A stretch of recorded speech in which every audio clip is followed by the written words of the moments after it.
What's going on, fellow A-Plusers? It's your boy, Adam Perez. We're back once again with a brand new episode of A-Plus Hero Report, your weekly stop for your Marvel, DC, television, and movie news, streaming live for you guys today. We got honorable mentions, 6 incredible topics, live viewer questions, and a ton more. We're going to be diving into some brand new Superman announcements for you guys today. We got Tom Holland talking out about his Spider-Man career a little bit and the future that's certainly set to come. We got an announcement in regards to our new Tomb Raider being played for Lara Croft. We got that and a ton more, guys. So sit back, relax, enjoy the weekend with us, and we'll see you guys on the other side.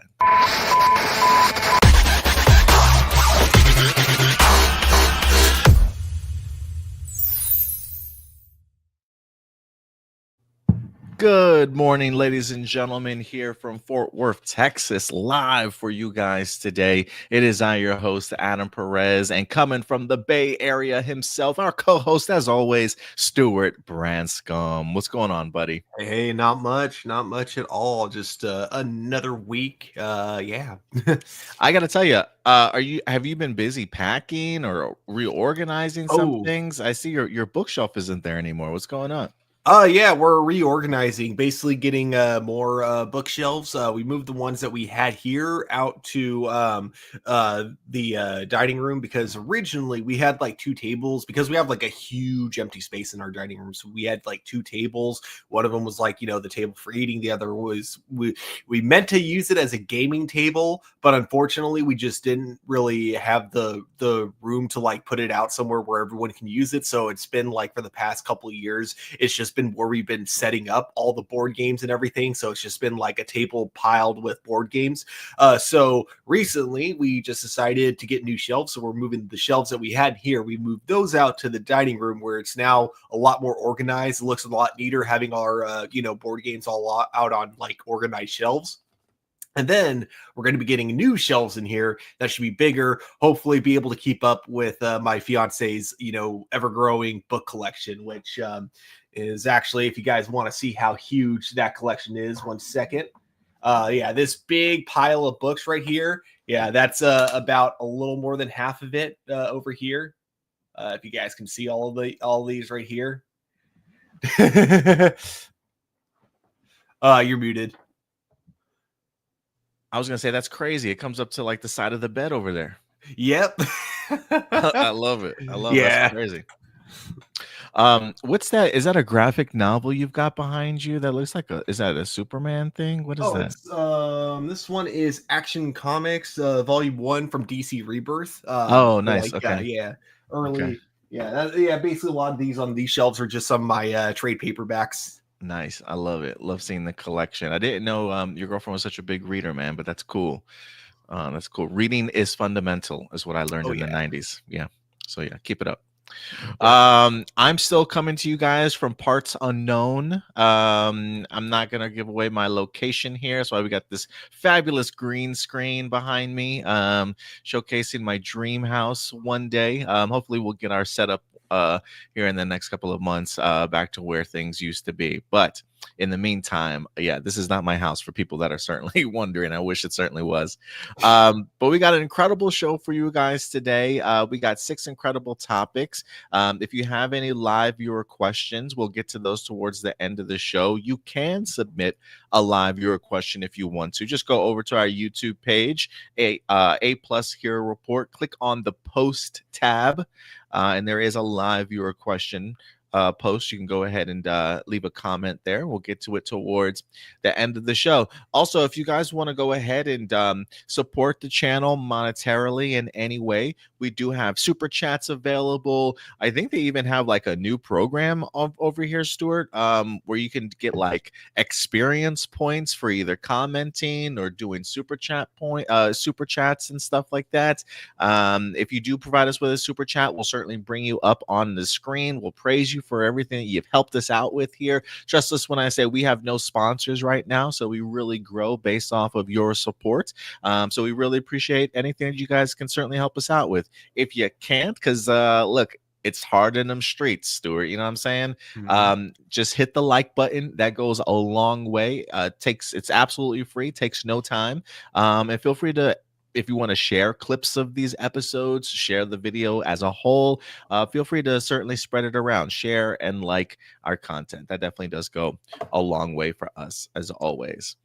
I was trying to Good. see if we had the because there's a new feature. It's like the hype button. I guess you get enough people pressing the hype button, and then it helps your video trend. I don't Ooh, think we is there have a that hype button? yet. Okay. Yeah, Okay. at least not that I can see. But if I'm wrong, if you guys see the hype button, don't forget to hit the hype button, man. Hype people up about us. Yeah, absolutely. I do want to, for the everybody that usually likes to participate live with us. Again, these are always our A+ opinions. We always want to know yours. So as we're live, feel free to comment in the live chat if you'd like to. Share your opinions, share your thoughts on some of the topics that we discuss here today, and might bounce some great ideas off of each other and have a great conversation here today. So we always appreciate you guys certainly coming through. And for those people that are joining us live, let's show some love today. We got Enrique Perez in the house. He said he saw the re-release trailer of Avatar: The Way of Water's coming back in theaters, just in time for Avatar: Fire and Ash in December. Yeah, I think that's a pretty good idea. I think The Way of Water's already crossed $2 billion. Has it crossed two? I believe it's a $2 billion film. Maybe I'm tripping. But I know it's definitely made a ton of money. So the fact that it's going to get a re-release is just going to add to that amount. I think is definitely going to build momentum for the third Avatar movie. I'm just thoroughly surprised, Stuart, that after 20 years of waiting for the sequel, that Way of Water did as well as it did at the box office. Do you think Fire and Ash, like, do you think this is going to be like just a trend for Avatar? Like it's just such a zeitgeist moment that just captured the imagination of so many people that that they will see like a return for all these people coming back for even something like the third entry. Yeah, I think with how many people we had coming to the previous one, and the fact that like people seem to leave mostly, positive with a positive view on the movie as a whole. Yeah, I think that hype will probably continue in the third film as well. Pixar's Toy Story is coming back to theaters just days away, on the 30th anniversary. Yeah, I didn't know that. There was something else that was in theaters recently that I missed. TMNT, Oh, Teenage that's Mutant Ninja right. Turtles, had their 30th or 35th anniversary, something like that. Saw the new first look at the upcoming Tron Ares on the Disney YouTube channel. It will be arriving in theaters in October. How are you a Tron guy, Stuart? I can't remember. And if so, what's your anticipation level for this movie? I really love the first Tron movie. I thought this Tron Legacy not as bad as everyone says, but yeah, with Tron Ares, I don't know.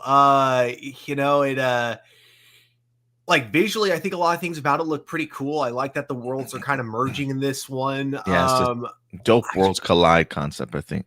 Yeah, I just I don't know how I feel about Jared Leto in the lead. Because yeah, I just every honestly, time I huh? yeah, but I'm sorry, go ahead. I was just gonna say every time I happen to see Jared Leto, like my anticipation level is like, Yeah. and then when he's It's not on the screen, it looks great. Yeah, exactly.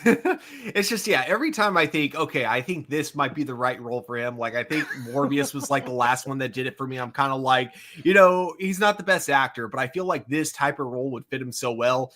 And then it was just like he looked like he was just like reading his lines for the first time during every scene he was in. And it's just like, yeah, no, I think he's just a bad actor. I think it's just that he has such a cool villain-like face. And that's what I constantly look at when I see Jared. But it's like, I don't know. Then he starts talking, and then I realized, man, this guy cannot act for shit. So, yeah, that's so. I don't know. I still look forward to it, like in terms of like getting to look at the aesthetic of it, but like, and I'm curious to see what story causes like the real world to merge with like the Tron, digital world or whatever.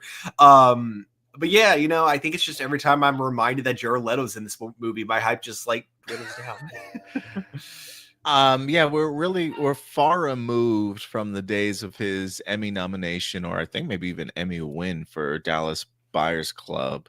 But it just feels like every time that I see Jared Leto now, I seem to get the same like emote face of his, and it just almost feels very one note for me. So I feel like I think he needs to switch up what his agent has given him, but we'll see. Yeah, or I don't know, man. Whoever his agent is needs to get paid, like needs to be getting a huge salary increase, because the fact that he Still can, getting work. yeah, exactly. We got Enrique's also Marvel zombie trailer was amazing. Can't wait to see what happens next. Yeah, we got ourselves our very first Marvel Zombies trailer, and it was insane. I absolutely loved it. Very deathcore metal soundtrack with not pulling any punches with their TV MA rating, blood and cutting up people type of thing. I mean, it was bananas, dude. Did you get to see the trailer yourself, Stuart? Oh yeah, it was everything I wanted out of Oh it. man. The art style is very similar to What If, but Yeah, for it's the me, same crew.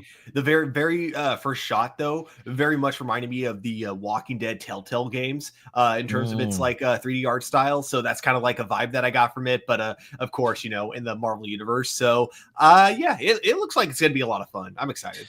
Yeah, the move where Spider-Man like webs the heads of zombies and like flips and like pulls all their heads and spines out of their body. It's crazy moment in the trailer. But yeah, I can't wait. It's gonna be a 4-part limited series. So stay tuned, guys. I think it drops late September, if I'm not mistaken. So it'll be here soon. We got Ram Jam in the house. What's up, Ram Jam? Coming through as always. Kiki and Luca, always good to see you guys, as always. Marcelino says, I'm rewatching the 100 with my dad, and it leaves Netflix by the end of the year. I highly recommend it if you're missing out a lot of great things. I do remember when the 100 was on the CW. Didn't that show get a spinoff series too? I thought, maybe I'm tripping, but I thought they had a spinoff series also, but maybe I'm wrong. I don't remember a spinoff, but yeah, I do remember like that show they heavily advertised. Yeah, I don't think I had a chance to check it out though. Adam, how's the weather in Texas? Stuart, how is downtown San Francisco these days? Has it gotten better? Weather in Texas is okay. It's surprisingly, it feels like we've hit fall. I only say that because the we did have like 100-degree temperature, maybe like Tuesday or Wednesday, and I feel like after that we've had some storms, periodic storms coming in and out. North of me got blasted. I don't know if they had a tornado up there, like past Denton or north, a little bit north of Denton. Might have had a crazy storm the other day, but we've had some showers here, and now the weather's actually gotten much cooler the past 2 nights. Right now, it's kind of overcast and it's a little breezy. Believe it or not, it doesn't feel like Texas, to be honest with you. But the weather feels good today here in Texas. Surprisingly, what's San Francisco like? Weather's perfect now. Last weekend it was a bit humid, but like other than that, yeah, it hasn't been it's been pretty chill the last few weeks. Nice. Good to see people still reading, says Kiki and Luca, talking about your girlfriend's stack of books there. Yeah. Our little boy, he's about to be 4 years old. He's 3.5. He'll be 4 in November. He loves to read. We read 3 to 4 books a day, maybe before bedtime. Sometimes he wants to read them instead of having me read them. So it's kind of cool to have him read me books at bedtime. But just to, like, people are always amazed by his reading level at his age. So I think we might be on to him being a little bit of a reading prodigy. I don't know, a little reading genius. I don't know, but boy genius with you. But the idea of him reading books is like something I'm so proud of. Like I hope he sticks with it. I hope we continue to push him to read and that he enjoys it as much as he does. Because yeah, I feel like I thought I read somewhere like that the reading level in the United States is like average like 6th grader or some shit, which is fucking crazy to me. Like, guys, come on, let's step up our game a little bit. So yeah, I'm trying to get my son past the 6th grade reading level by the time he's like in 1st grade. We'll see how it goes. Yeah. That's really cool. Yeah, I didn't I mean, like, I think when I was his age, I would be able to when it came to the little critter books, there was one specific one that I could quote unquote read, and by read I mean I just memorized it like all the way through because both my mom would read it to me a lot, and because I had that specific one, a digital version of it on the computer where you would like basically click on the individual words, it would tell you what those words say. So before I started elementary school, that was technically the only book I could quote unquote read before I started, kindergarten. Yeah, I mean, we may, some of these books, yes, are books that we've read on repeat to him, and so I'm sure there's some things that he recognizes and remembers. Um, but there are plenty of times when we'll read a book maybe once, and then he wants to read it for himself, and I'm like, I know we have not had this book long enough for you to recognize this stuff, but you can tell he's trying to like pronounce some of his words, or if he can't, we'll go back and try and pronounce it together. So he's trying to learn pronunciation and how to, I guess the phonics aspect of reading. So yeah, it's a work in progress. That's awesome. Marcelino says, you guys do have a hype button. Everyone is allowed 3 hype buttons once a week. Push that button 3 times, y'all. Triple hype. Let's go. Hit that button. Everybody smash that button. Marcelino says, Jared Leto's a terrific actor. The real problem is that he's a creepy human being. I argue that Morbius is a better human being than Jared Leto himself. God damn. Yeah, I don't know anything about Jared Leto's personal life, but look, there are aspects of some of his work that I've seen that I'm like, yeah, he is a really good actor. But I do feel like the past couple of roles that he's had has been, I don't know if he's purposely mailing it in, if it's just really bad scripts or what. He's supposed to be Skeletor in Masters of the Universe, so I'm really hoping that he's got a great director in Travis Knight to help really find that character, and hopefully that'll be bringing him back to his former glory. People are saying saying Marvel's finally giving the fans what they want with more Marvel zombies and not more Captain Carter. Hey, I love Captain Carter. Give me all the Captain Carter you can.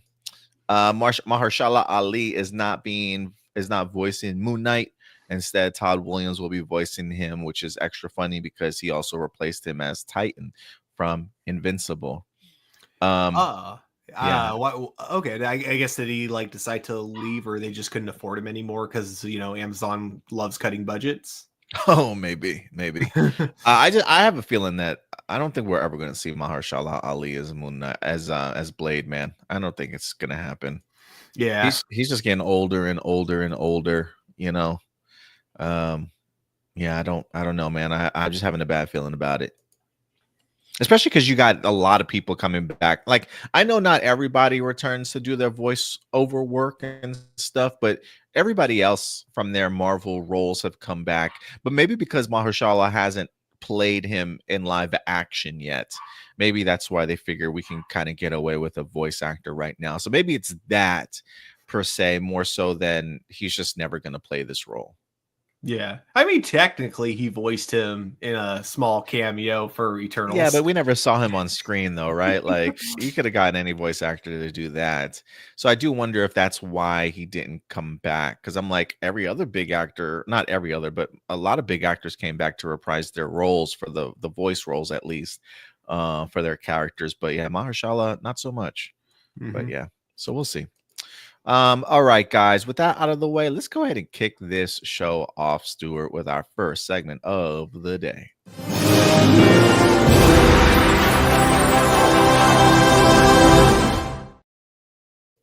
And we're going to get into our honorable mentions portion of the show. If you are new to the show, this is a segment of the show where these are topics that didn't quite make our top 6, but felt that you certainly still deserve to know about them to be caught up fully. Stuart, I don't know if you've got a honorable mention here for us today or not. Not really in terms of news, but just want to take a moment to say, have you been watching Peacemaker season 2? Yes, I just finally caught up yesterday to episode number 3. Yes. So maybe tomorrow, if you want, we can do our live Peacemaker review if you're down still tomorrow night. I'm definitely down. Okay. Yeah, I just wanted to take a moment to appreciate like how it's been going, and this will kind of like lead into the first actual topic that we have. But yeah, it's been so I've been enjoying the season so far. And have you been seeing like the major theory that fans have in terms of the alternate universe that Chris is currently in? Okay. So 3 pieces of evidence for this, being number 1, the fact that when he first goes into this dimension, both his brother and his dad referred to Bloodhaven as Bloodhaven. They say Bloodhaven. it in a very kind of German-like accent, right? The other thing is that he doesn't have his eagle in this universe. He doesn't have his He eagle. doesn't have eagle, So, yeah. and then number 3, looking at the background, what a lot of people notice is that all the extras, everyone in the background appears to be white. So the theory is that the dimension that Chris is in is actually Earth X. And he's gonna find that out like at some point. And like I think it would be funny, like if like Anabio goes in to try to like rescue him, and then like that's where he suddenly like pieces it all together or something. Wow. So that's the current fan theory going on. And the more I think about it, the more I'm like, that makes a lot of sense. It would make a lot of sense, just especially based off of what James Gunn has given us with Creature Commandos, and like we get that James Gunn does not like Nazis. So the fact that Earth X might be front and center in here would not surprise me. I didn't even catch up on that, or the fact that Eagly is not in here at all. So that's kind of crazy theory, honestly. Mm-hmm. But yeah, I'm loving this. I'm loving this. Look, 3 episodes in, can I be honest? And I know they're not the same character, but I love this so much more than Superman. Like I just do. I just feel like the writing is so much stronger. And that's not to take anything away from Superman, but I saw somebody the other day that said, you can really tell the characters that James Gunn truly connects with, because it comes across in his writing. And I think Peacemaker and like things like Suicide Squad are like perfect for James Gunn to really like, showcase these characters at their fullest. Whereas while I enjoyed what he gave us for Superman, there are elements that feel like, and I said this before when I did my review, elements that feels like it wants to be a James Gunn movie, but it doesn't. It's still trying to stick to being a Superman movie, almost like James Gunn was trying to like work a couple things together, but just couldn't quite bring it all together. I just feel like when it comes to Peacemaker, man, he just knows these characters, and it really showcases it. So I've really enjoyed this season 3 episodes in so far. I think it's like because James Gunn loves using D-list characters because he knows that he can make whatever changes he wants to them, and no one is or not a lot of people are going to care too much. I mean, like looking at both Peacemaker and Vigilante, they were very different from their comic book counterparts, and I think that's just it all goes to the fact that like they're not huge in the mainstream media. They haven't been in like too many live action projects. I mean, Vigilante was an Arrow, but it was they also completely changed his character by making him 2 different people. So like that all to be said, now with this version of everything, he's allowed to like have his own creative freedom with everything. Whereas Superman, I feel like watching that, you could tell James Gunn felt obligated because Superman is such a huge iconic character, and everything about the mythos is like so well known to people that don't even read comics, because he's just that well known. So I feel like for that, James Gunn like probably has a bigger obligation to himself to make the characters less of his kind of version of the characters and more like the characters from the comics, to make them more comic book accurate. But like in Peacemaker, I feel like he doesn't have that obligation. He's allowed to write these characters however he wants, which is why you're allowed to have like scenes like Vigilante suddenly trying to go off about like how he's a huge expert on like owls and crows and spiders. Whereas like if you did that with a character like Superman, like during his movie, and you just had this scene where Superman out of nowhere was just like, test me about crows, Lois, and it would be like fans of the comics would be like, what the hell, why does Superman like crows in this makes no sense. I gotta say, if there is a weak link to Peacemaker, it's probably Vigilante this season. I don't remember if he was this stupid in the first season or not. I maybe I need to go ahead and rewatch season 1 again. But like the first time that we get introduced to him in this season, he's trying to talk to Economos about what did he want him to quiz him on? Owls. Owls. The first time it was like, owls. I'm like, owls, what are we doing here, bro? Like, what do we like? He acts like he's like 8 years old, like I'm like, bro, what is going on right now? But other than that, I've really enjoyed this season. So we'll see how we'll definitely talk a little bit more about it tomorrow for sure. Yes. But yeah, let us know, guys, if you're checking out Peacemaker season 2. A couple other honorable mentions this week. We got a new first look here at Predator Badlands, gracing the cover of SFX magazine. I would assume, if anything, we'll probably get maybe an article from them later on this week, a little bit more insight in regards to the next Predator entry. Just saying, if it wasn't for that logo on the corner top right, I would not know that was supposed to be an F. Yeah, I thought so too. And I did double check. I was like, what kind of magazine is this? I was like, I think this is FSX, but let me just double check. So yeah, I had to double check for sure. We also got some more set photos from the Clayface set, as we have our very first look at Tom Rhys-Harris, that's going to be playing Matt Hagen in the Clayface movie. This is our first time getting the opportunity to see him on set here, with the heavy makeup, heavy prosthetics. Looks like he's got his ass beat or something happened to this man. If he's taken something and now his face is starting to become deformed, I've got no idea what the context of this scene certainly is, but this is our very first look here. Again, this is supposed to be on a $40 million budget for the Clayface DCU film, and it looks like they're putting every penny to work here, Stuart.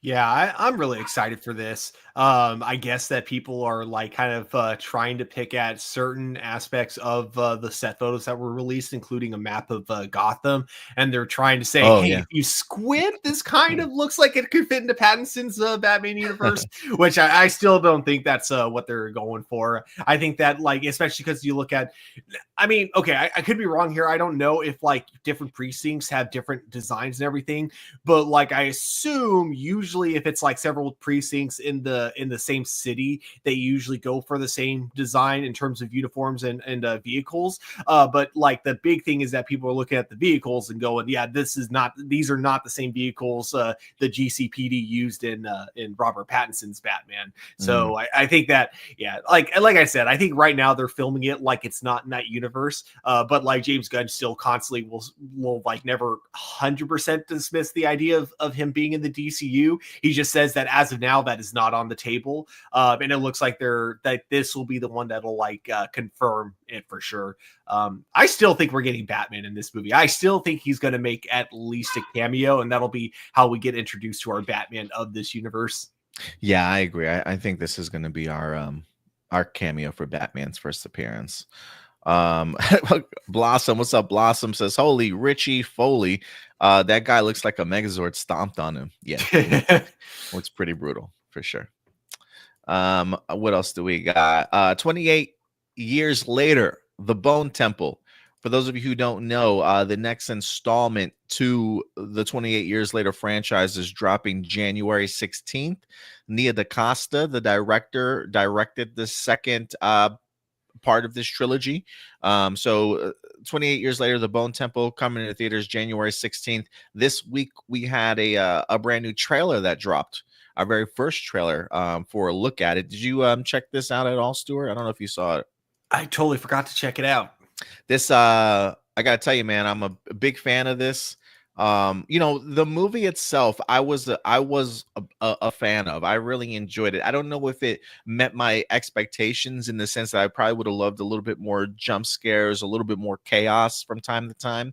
But overall, I thought the script was really enjoyable. I had a good time with the characters, especially the interesting family dynamic that we got, the hints as to how much the infection or the virus has certainly changed over time has fascinated me. So there are new aspects to this world that I thought Alex Garland and Danny Boyle did a really good job of showcasing. But I might have wanted a little bit more from it, but I still walked away really enjoying it, really eager for the sequel. And I got to tell you, man, the trailer for this looks awesome. We get to see more of Ray Fiennes' character in here as the doctor, his relationship clearly with Samson in some regards. Maybe they fill in some of the blanks, teach us a little bit more about how much the virus has kind of changed and why a character like Samson even exists, if you will. Maybe even explain a little bit more about the pregnancy aspect of what happened in the first movie. But we also get to see the crazy Power Ranger group that happened at the end of that movie. But it definitely brings it more down to earth in the sense of these people are crazy. And a lot of antics are certainly going to happen in here. So I'm interested to learn about that group and its background and things like that, because I have a feeling it's going to take a very interesting turn. Because it definitely felt like a big tonal change towards the end of 28 years later, but I have a feeling the Bone Temple will bring it back to the tone that we're kind of used to. But I was a big fan of the trailer. I'm hyped for January 16th. Yeah, I'm definitely going to be checking it out because, yeah, I really loved 28 Years Later. I thought that ending was so bizarre, but It was like so bizarre. I had to remind myself this is part of a trilogy. And then, Yeah. not to mention, I didn't know the guy that they were all dressed at. I didn't know anything about him, and so like, Oh, yeah. what, like the character he was inspired by, or the person he was inspired by? Yeah, I didn't know that, so that, like, completely went over my head, and it's not until, like, now I realize, and they don't know because the zombie apocalypse happened before, like, it was revealed that this guy was, like, a major, like, predator, so it's like, Yeah. they don't know that at the time that they started idolizing this guy, so it's like, okay, that's clever. That all went over my head when I watched the movie. Yeah, I didn't know that when I watched the movie. I think I learned about it too afterwards. But I'm excited to see where they go from here. I was a big fan of the most recent one, so we'll see how the sequel holds up. We also got there was something else here.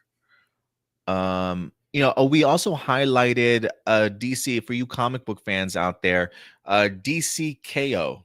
It's a new sort of like event that's set to go ahead and begin in October.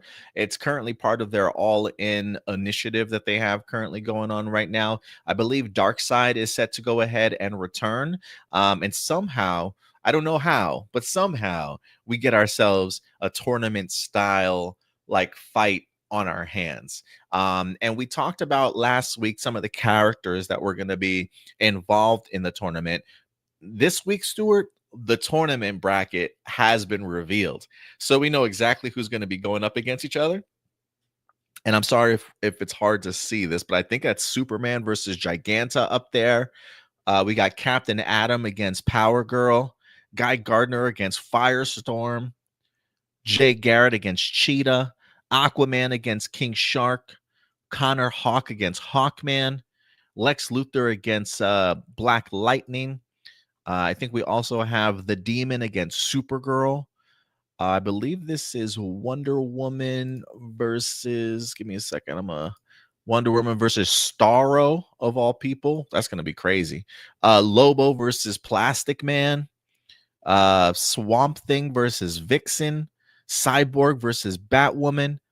Batman versus Starfire. Red Hood versus Damian Wayne. Zatanna against Big Barda, and Harley Quinn against Metamorpho. The big question is who will win. They got some really interesting matchups, Stu.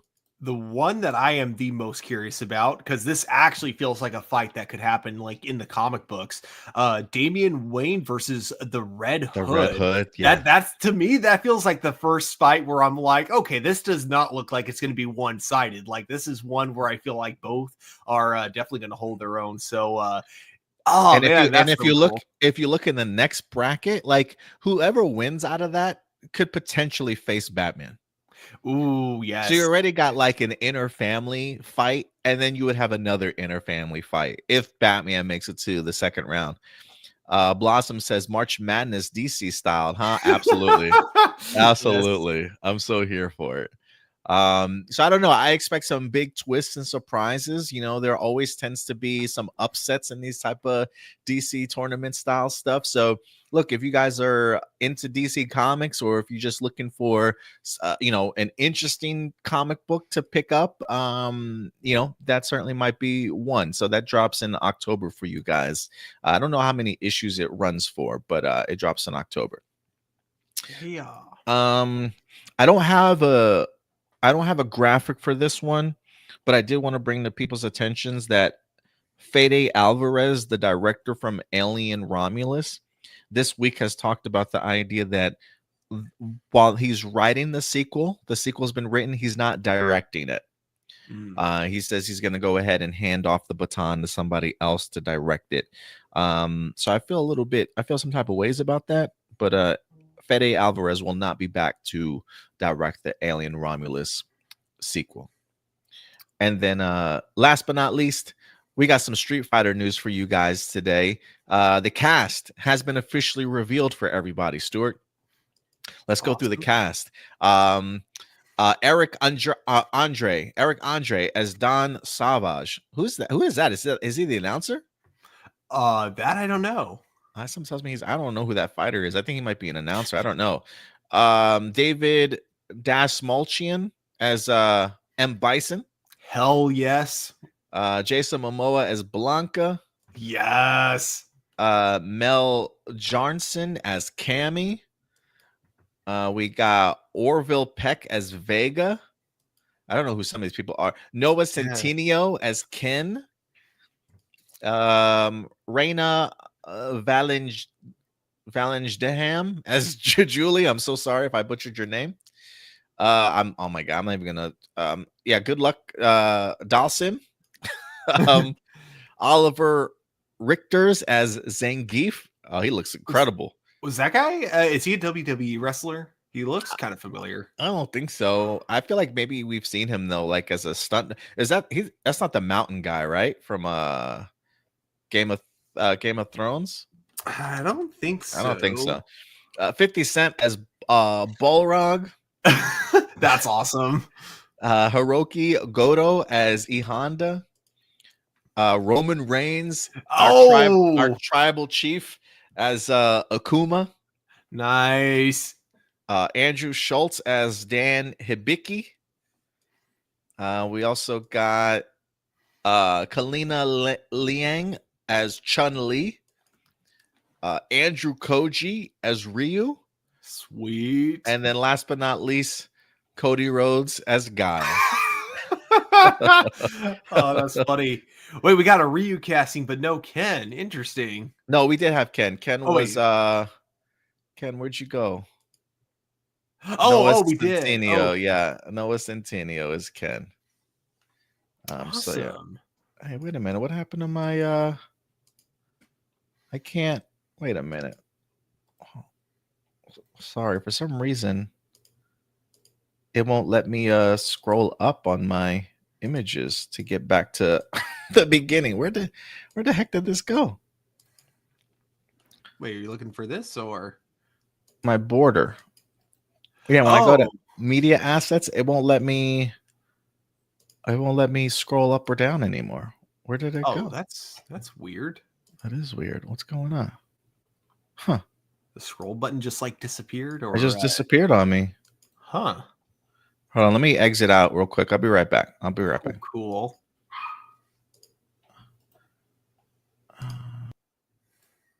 But yeah, what are your guys' thoughts on the Street Fighter movie? Do you guys want to see a kind of typical heroes gathering together to save the world, or would you guys just like a straightforward tournament fighter movie?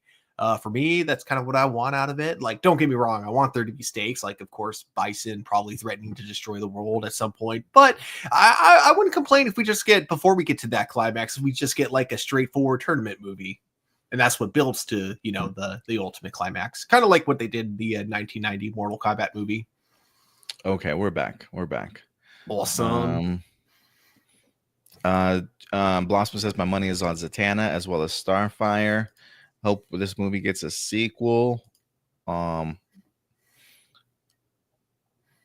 Looking forward to Bone Temple. Apparently Cillian Murphy might be in it. Yeah, I hear he's actually in this one. He might be towards the tail end of it. I think he's supposed to have a bigger presence in the third film if they get to a third film, but I do hear that he might be at least towards the tail end of the second movie. 28 years later was amazing, but the ending was a bit jarring, and seeing this setting up Bone Temple, yeah, it was definitely a bit jarring for sure. Me and the girlfriend looked at each other like, what the hell? What is going on there? So yeah, definitely jarring, but still a good, enjoyable movie.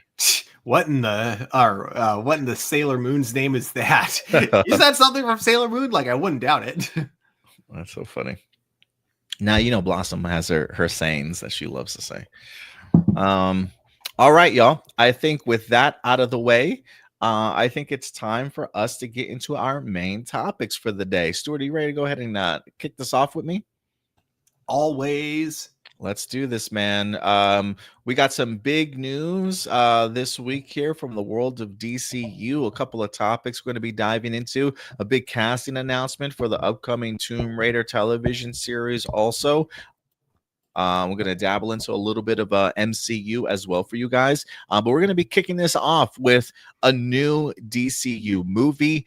That's right. James Gunn himself here this past week went ahead and made a massive announcement that is really going to be changing the course of the DCU, certainly going forward, as he winds up dropping this image here of a drawing by Jim Lee himself with Superman and Lex Luthor side by side, saying Man of Tomorrow in theaters July 9th, 2027. That's right. The next Superman entry will in fact be titled Man of Tomorrow, set to go ahead and release in July of 2027, making that less than 2 years away. The turnaround is real, Stuart, as we're making our next Superman, I guess, sequel, quasi sequel. I don't know if James Gunn is fully commenting that it's a sequel or not. I'm not quite sure.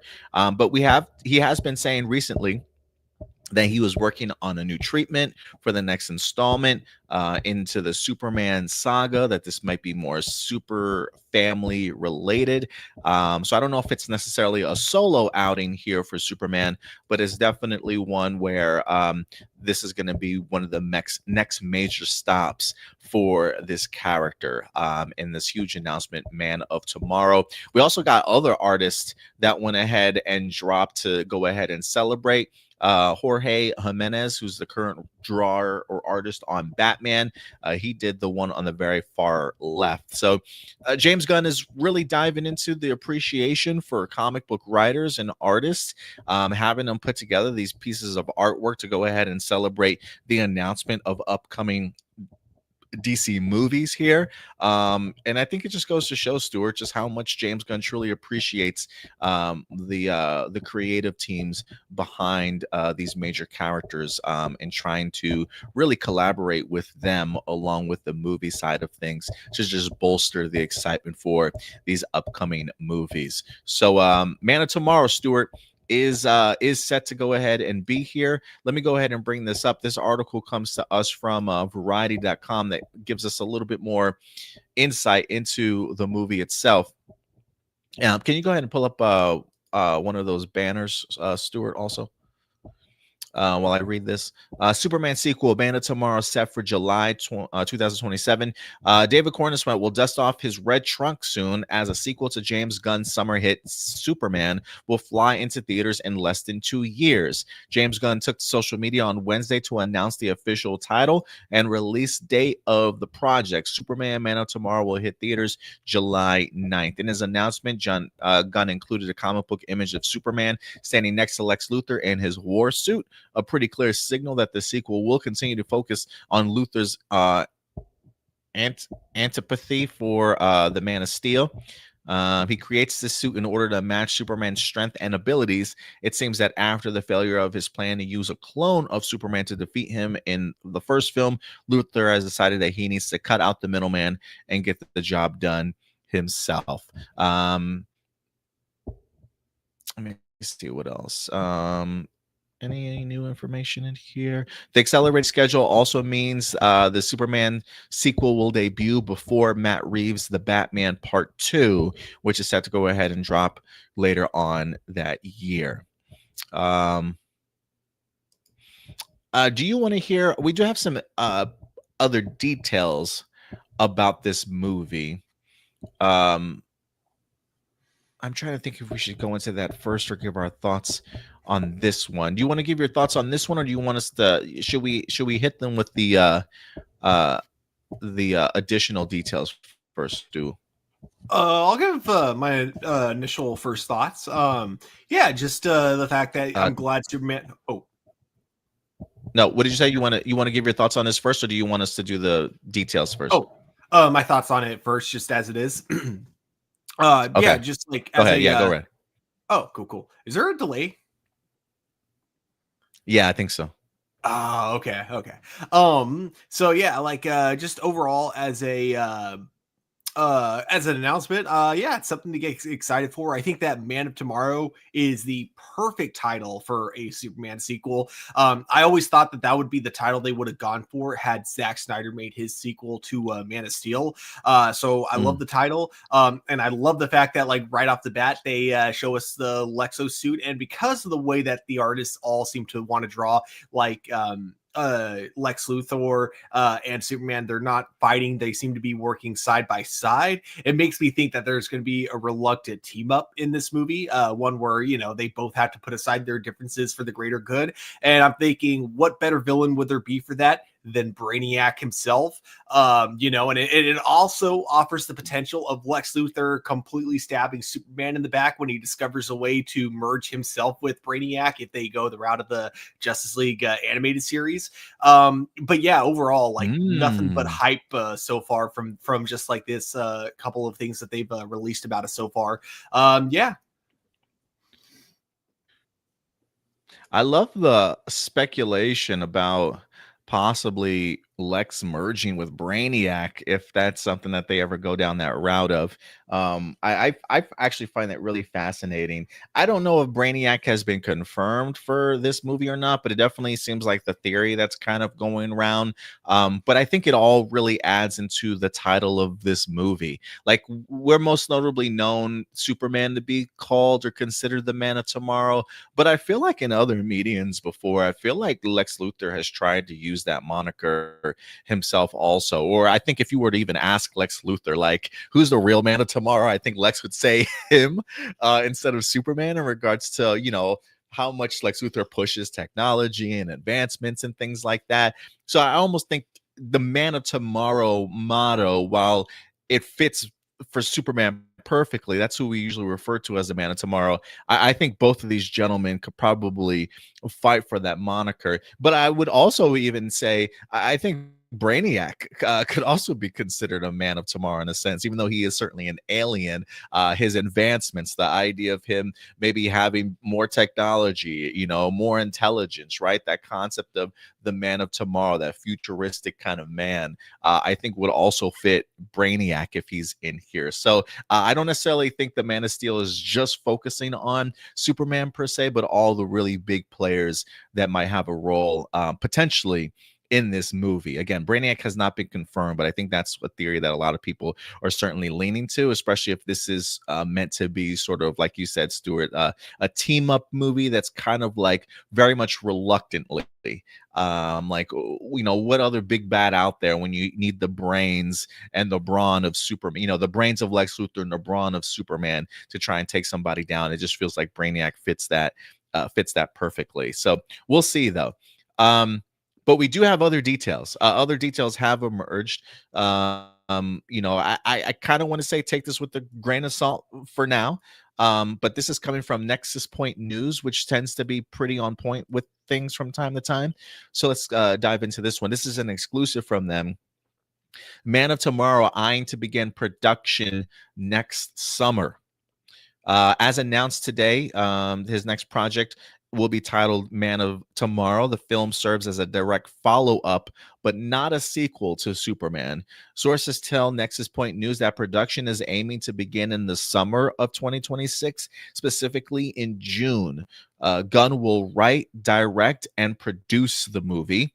DC Studio CEO Peter Safran will produce alongside. David Corenswet, Nicholas Hoult are set to reprise their roles and will serve as co-leads of the film. Although the film will continue their rivalry and feature Lex as an antagonist, rumors suggest that they will also join forces as well. Although unverified, sources also tell us that Supergirl, Lobo, and Peacemaker will have roles in the film as well. On Instagram, Isabella Merced hinted at her return, saying, "See you soon." Man of Tomorrow will feature both Superman and Lex as leads, and rumors point to characters teaming up to face a shared threat. Some ideas could be characters like Brainiac or even the Authority. We could potentially see them recruiting a team as well, and that's where Supergirl, Lobo, and Peacemaker could fit in. The need for a team project, the world from threats, could potentially also plant seeds for the formation of the Justice League in the future projects. So again, even they kind of elaborate on the idea like, look, we're hearing these other characters might be involved. Let's take this kind of as a grain of salt because none of this has been confirmed as of yet, but potentially we could see Supergirl, Lobo, and maybe even Peacemaker in this film. How do you feel about that, sir? Do you think that's a possibility? Do you feel like maybe that's a little bit of a stretch in regards to fitting all those characters into this movie? When you hear this, what comes to mind for you? So like Supergirl and Lobo, I mean, Supergirl especially, I can easily see them fitting her into this. Like that's yeah, obviously. But Lobo might be a little weird. It depends on how they set him up in the Supergirl movie. I don't really have any idea how they're gonna write his character. With Peacemaker though, I don't know how I feel about that. I really like kind of Peacemaker just doing his own thing, like kind of separate from everything else. I'm cool with him being in it. I just kind of I don't know if it would work if he was a main character or anything like that. If he's like kind of like in the forefront of the movie, and no, not because he's an R-rated character and Superman needs to be PG-13, but more just I don't know if I could see that. I could see Peacemaker having good on-screen chemistry with David Cornsweet's Superman. Maybe if he's working with like some of the characters at the Daily Planet, he could actually probably fit in with those. I mean, not fit in, but you know what I mean? He could probably work off of those characters pretty well. But yeah, I don't know. It's I'm not saying it can't be done. It's that I just personally don't see how it can be done at this moment. But it is James Gunn behind it. He writes these characters. He knows how he knows, of course, way better than me how they would play off of each other. So, yeah, with Peacemaker, I don't know how to feel. With Lobo and Supergirl, yes, I definitely think at the very least, Supergirl is definitely going to be in this movie, and I look forward to seeing the on-screen, chemistry between Supergirl and Superman because we got to see Superman, and we're going to be seeing Supergirl pretty soon, and so I like the idea of the next movie with both of them in it. We get to see them working together. Yeah, I am curious if are we gonna have drunk Supergirl at the beginning of this movie, or is she gonna figure her ish out by the end of her film? One of the things that we talked about was, if Superman is gonna pop up again, where else would he pop up at? And I think we kind of speculated that it would not surprise us if something like at the end of Supergirl, he comes in as like either the last scene or post credit in some form and is like, hey, I need your help, kind of, come with me sort of thing. And maybe that's what leads into this movie. The idea of bringing on Lobo for me is an interesting one. And I only say that because I think I think Lobo could fit in this movie in some way, shape, or form because of a DC animated film also called Superman Man of Tomorrow. If you recall, after the Crisis on Infinite Earths movie that they wind up having, they sort of like rebooted their DC animation world and movies and things like that. And they kicked off with the Superman Man of Tomorrow, which also featured Lobo in there also, and a confrontation between him and Superman. So I do wonder if there are bits of that film that's being maybe adapted, or if this is just sort of just a completely original movie. But I can see both of those characters fitting in it, along with maybe an introduction. Like if this is sort of like the super family movie that's been hinted to us, I would be interested to see who else pops up in here besides Supergirl. Because if you talk about super family, I don't necessarily know if I put Lobo or Peacemaker sort of in that role. So I would be interested to see what other characters wind up popping up in here. So I think anything is possible at this point. Peacemaker feels a little bit of a long shot, but there's a part of me that thinks Superman may also I'm really starting to believe, Stuart, that Superman may pop up in like almost all projects. And I mean that in the sense like if there is a big cameo at the end of Peacemaker season 2, maybe it's Superman. It wouldn't surprise me if he's also in Lanterns briefly. And then Supergirl almost feels like a given for me. So the idea of like Superman being a constant in this universe and having some sort of impact, I'll have to see Peacemaker season 2 finale first to kind of see if it makes sense that the next place Peacemaker pops up would be in this Man of Tomorrow movie. Feels like a little bit of a stretch, but we also saw him briefly in the Superman movie also. Granted, it was like a news report or like a late night show interview type of thing. These characters can really pop up anywhere. If there is anything that I question, though, I am questioning the idea of production beginning in the summertime. And I only say that because that feels kind of far away for me. If the treatment is completely done, if the first draft of the script is completely done, James Gunn has said, look, we're not going to announce anything until things are ready to go. And so I think James Gunn probably has a completed script. Maybe he's got to do one or two passovers to have like the final draft. But summer filming 2026 feels a little bit late to me. I feel like if they are as far along as they are, there was a previous interview where James Gunn said, we could begin production in like a couple days from now, or relatively soon. When talking about like his next project, when he mentioned like, yeah, the treatment is done, that's going to be the next thing we put into production, relatively soon. Summer 2026 just seems so far away. So if I had to put my money on it, I could see this movie going into production like spring. If in regards to like getting all the pre-production ready, I would assume they probably save some of the set pieces, have a lot of the heavy lifting for some of the CGI kind of already done and taken care of, the storyboarding kind of underway as of right now, which would explain the kind of quick turnaround time for them to kind of get this all together. So a part of me believes production is going to be a lot sooner than summer 2026 just because of where we're at. But what do you think, Stuart? Do you think the summer 2026 for production sounds about right?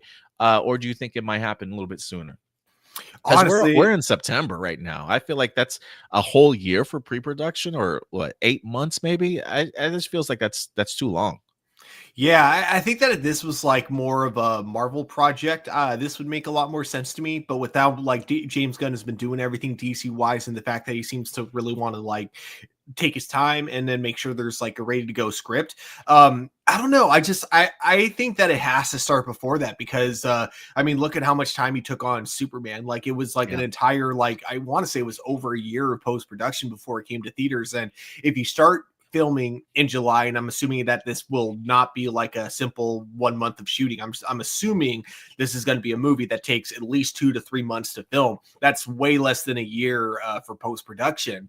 So I don't know. I feel like a movie like this, because it's probably going to be very heavy on VFX, unless like the only way I could see this working is if they kind of pulled an Endgame where, yes, this is some really expensive, heavy CG, but it's also expensive CG that they've already worked on like years prior. So like, Let's say he's had his CG artists working on these effects since since Superman was released in theaters.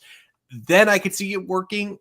But I don't know, just if the schedule is, if we take it at face value and it happens the way it looks, that just to me doesn't seem like enough time for the quality that James Gunn has been promising for each of these DC movies. But that's just, I don't know, that's very outsider perspective, since I myself do not work in the film industry. So for all I know, maybe that is more than enough time. Just outsider looking in, just feels like it potentially could lead it to feeling rushed, and I hope that's not the case.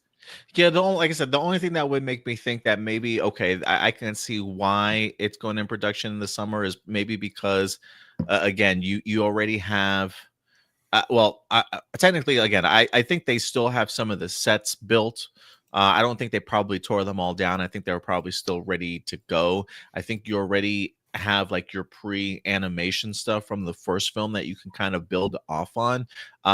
So in that case, I can see why maybe production wouldn't like post-production wouldn't take so long.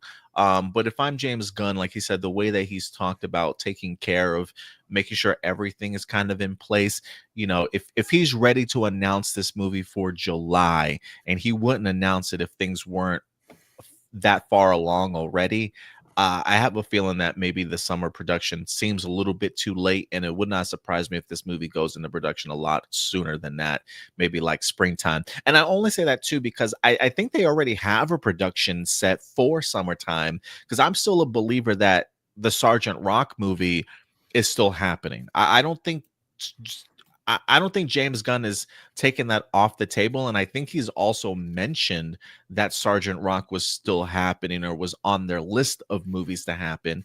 And if you recall, the reason why it got postponed was that there were rumors that they wanted to wait, that they might have missed their window for filming at their location and wanted to wait to summertime. So it would make sense for me if James Gunn started Superman production in like spring, and then Sergeant Rock started later on that year in summertime. So we'll see. I think that's what's going to happen, but we'll see what happens overall. Definitely. Let's see what you guys are saying in the chat. Well, Enrique says, when is filming and production for Man of Steel movie begins? According to the article, is they're speculating summer of 2026, but I have a feeling it'll be a little bit sooner. Why did James Gunn decide to go down this route? Because this feels like Superman 2, but he clarifies that it's not a sequel. Yeah, I refer to it already as the Superman sequel, Man of Tomorrow, but he would say it's like a quasi sequel, not quite a direct sequel. Why do you think that is? Do you think it's this is so many moving pieces and characters in it that he doesn't feel like it's a true Superman sequel? The only thing I could think of is that the way he would title a movie would be based on whose arc it is. And I guess because if he's titling it specifically Man of Tomorrow without the Superman in it, it makes me think that it's going to be an arc not just for Superman, but for Supergirl and maybe even Lex Luthor as well. He'll probably get some character development. And whoever else might be in the movie. A lot of people are kind of speculating this could also be a pre-Justice League team up kind of thing, where it's like they're setting up the pieces for a Justice League movie. But yeah, we'll have to wait and see. I don't know, man. It's weird because I remember a while ago, someone on Twitter asked James Gunn, is there a Superman sequel in development? And James Gunn replied, define sequel. So yeah, I don't know. It's interesting. So he kind of implies there that it's not necessarily a direct sequel. So we'll have to see. You know, I remember him also teasing the idea that there was like a secret project in the works that he didn't want to reveal to anybody because he was afraid that somebody might steal his idea. I don't know if this is it though, or if this is the project that he was talking about. And I also thought for a long time, like, please, James Gunn, give us a Superman direct sequel. I don't want like a World's Finest or like another Batman versus Superman crossover event. It doesn't feel like that's what we're getting, but I do wonder if this is the big secret project he was talking about, or if there's something else at play here. Did he say whether or not he himself would be directing that project that he doesn't want Marvel to copy? Or I don't know. I don't think he said. I don't remember him saying that though. Okay, because I do remember that quote, or him specifically saying he didn't want Marvel to copy his idea, and it kind of makes me like, it just makes me wonder. It's like, wait, what idea could this be that like it's something that Marvel themselves could easily do? So it has to be based on something within both of their universes. I still don't know what it is. Yeah, I still don't know what it is either. We got Johnny in the house. What's up, Johnny? Good to see you in here. Thank you so much. Marcelino says, rumor has it that Superman will appear in Peacemaker, but as an evil Nazi version from Earth X, which will be the parallel world Peacemaker is in. Yeah, that's kind of going off of the fan theory that you speculated about at the top in our honorable mentions here. But yeah, it's a possibility. I've been seeing pictures of Adebayo. Is that her name? Yeah. Yeah. I saw set photos of her character on there with David Corn and Sweat. I saw a photo recently of John Cena. With David Corn Sweat in his Superman costume. I think they might have been filming concurrently or at least pretty nearby. So it wouldn't surprise me if they did quick like set visits, but it also, because of that, it also makes me think it wouldn't be a surprise if he does pop up, if Superman does pop up in this series in some way, shape, or form. Yeah, I will not be shocked at all if we see him in the show. Yeah. Yeah. Oh, have you been listening, by the way, to the Peacemaker podcast with James Gunn? No. Is it worth it? Should I? Yes, it Okay. is so fun to listen to. I think it's like funny how much James Gunn cracks up at his own jokes like all the time. And according to the woman that plays Hardcore, aka his wife, apparently that's what it's like living with him when he's like in his room writing. Is that she just constantly hears loud music and then James Gunn just laughing in his office the entire time. So it's just great to get these like hilarious behind the scenes stories. And apparently, like one of the questions was, what are some props that you guys stole from the set? And James Gunn's like, I just steal the Peacemaker cycle. It's mine, it's my production. I'm allowed to take it and keep it in my office. So apparently he has the Peacemaker motorcycle in his office. I heard that he said it was inspired by Kamen Rider and the 1970s Captain America. That doesn't surprise me because like looking at the costumes in this, like he is a big Kamen Rider fan. He is. And, his dad's costume kind of looks like, Kamen Rider. His costume kind of looks like Power Rangers, except for it doesn't cover the full face. And then his brother kind of looks like the Metal Heroes, So it's like you kind of got all the three big ones from the 90s. Well, I was also going to say, even that, like the alien creature that pops in and out of that dimension door from time to time that he says hello to every time, like even that feels like it's based off of like a tokusatsu costume or something like that. Hey, James Gunn, if you ever want to be on our podcast to talk about tokusatsu, let us know. Yeah, absolutely. We'd love to talk some Kamen Rider and Power Rangers with you.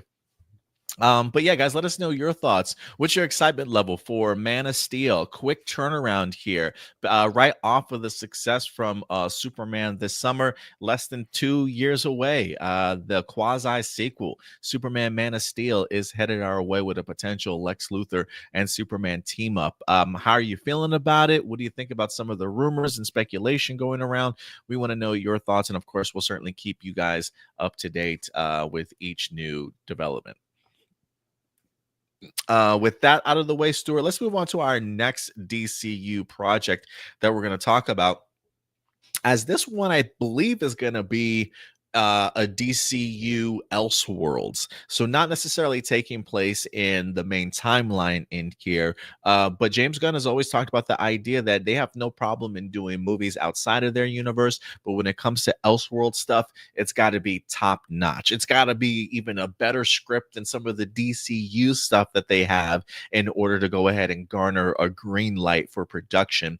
But one of those movies that has, in fact, been greenlit, it's not necessarily even live action, but it is in fact an animation coming to us from WB Pictures Animation and DC Studios, titled Dynamic Duo.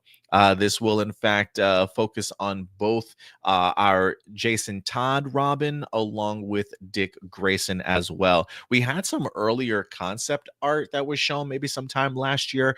I don't know if this is going to hold up or not over time when the movie itself winds up being developed. But this could be the potential concept art for it. But Dynamic Duo is back in the news, even though this movie is not set to go ahead and release until 2028. It seems as though we got some development on the project as new writers have in fact come on board. This is according to The Wrap. They bring to our attention here Scott Neustadter and Michael H. Weber to rewrite DC Studios and Warner Brothers animation film. This is an exclusive. The film will focus on Batman's first two sidekicks, Dick Grayson and Jason Todd. It says these writers have been tapped to rewrite the dynamic duo, a theatrical animated film featuring Dick Grayson and Jason Todd, who have both taken up the mantle of Batman's sidekick Robin. The Wrap has exclusively learned the film currently has a June 30th, 2028 release date. Arthur Mintz will direct the project. Um, and he is providing the one-of-a-kind animation for the feature. The animation style for Dynamic Duo is a combination of miniatures, models, puppetry, animatronics, and computer animation. A lot of times, projects are being described as unlike anything you've ever seen before. But in the case of Dynamic Duo, that really is true. Expect the unexpected with this one.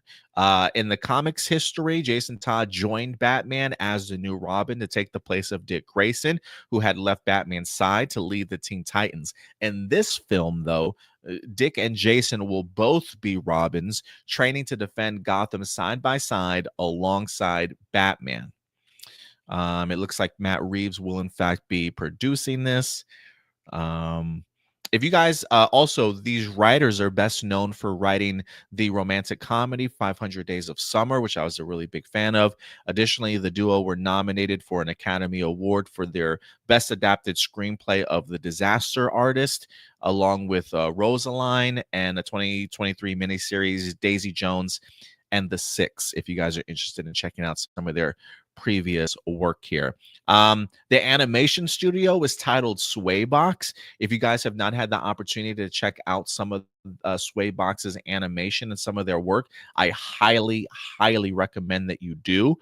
Everything that I've seen from this production animation company has been incredible. So when this article says that this is an art style that like it's really nothing that you've ever seen before, I'm here for it. You know, I am a sucker of like claymation, animatronics, puppeteering, and things like that. So to kind of see all of that enveloped into one kind of art style for an animated film, I'm really excited about this. It definitely is very much a DCU Elseworlds in the sense that we will be having both Dick Grayson and Jason Todd currently both as a role as Robin in this one. I am kind of curious as to what the main storyline is going to be.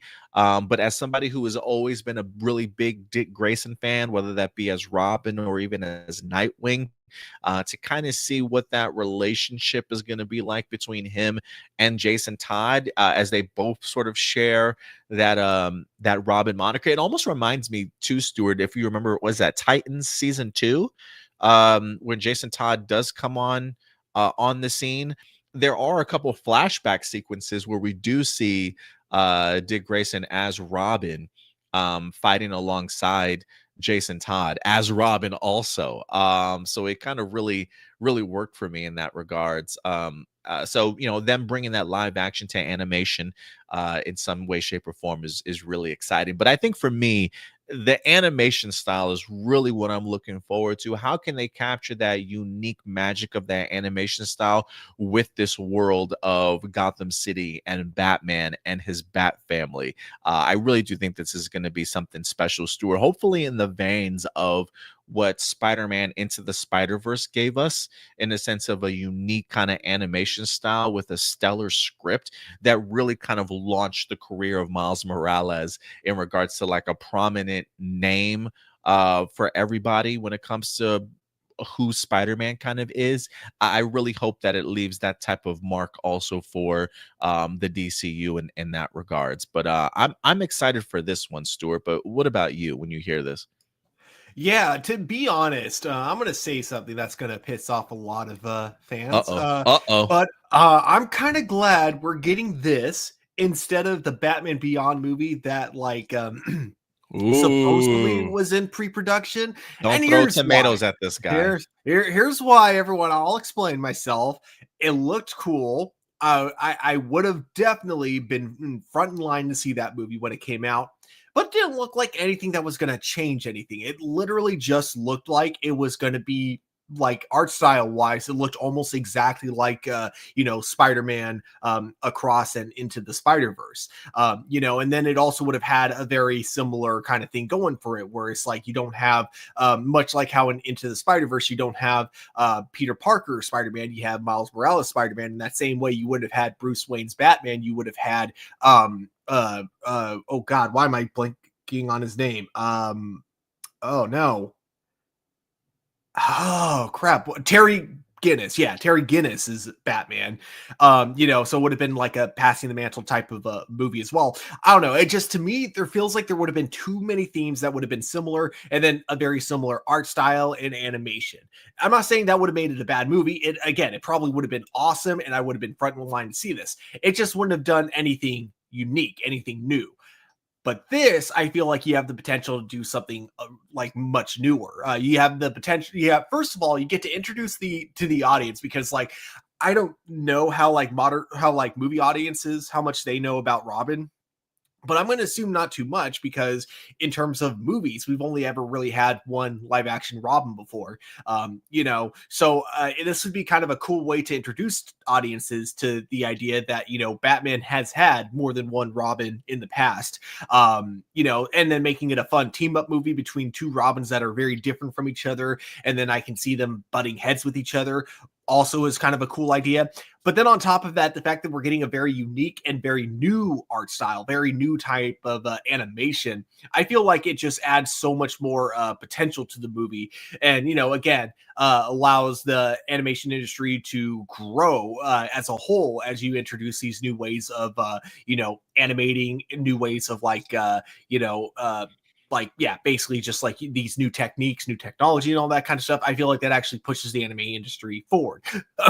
And overall, keep in mind, I'm not trying to say that every animated movie that comes out has to, push boundaries and has to, move everything forward. It's just that if you ask me between a movie that's going to be good but doesn't change anything, or a movie that is going to offer us some new techniques and possibly, change the animation industry for the better, I'm going to take the latter on that one. So I'm excited to kind of hear where they're going with this. I would be kind of curious, because much like with Matt Reeves as the Batman, I'm sure there are some people that are probably going to look at this and go, hey, it could kind of fit into the DC universe if they wanted it to.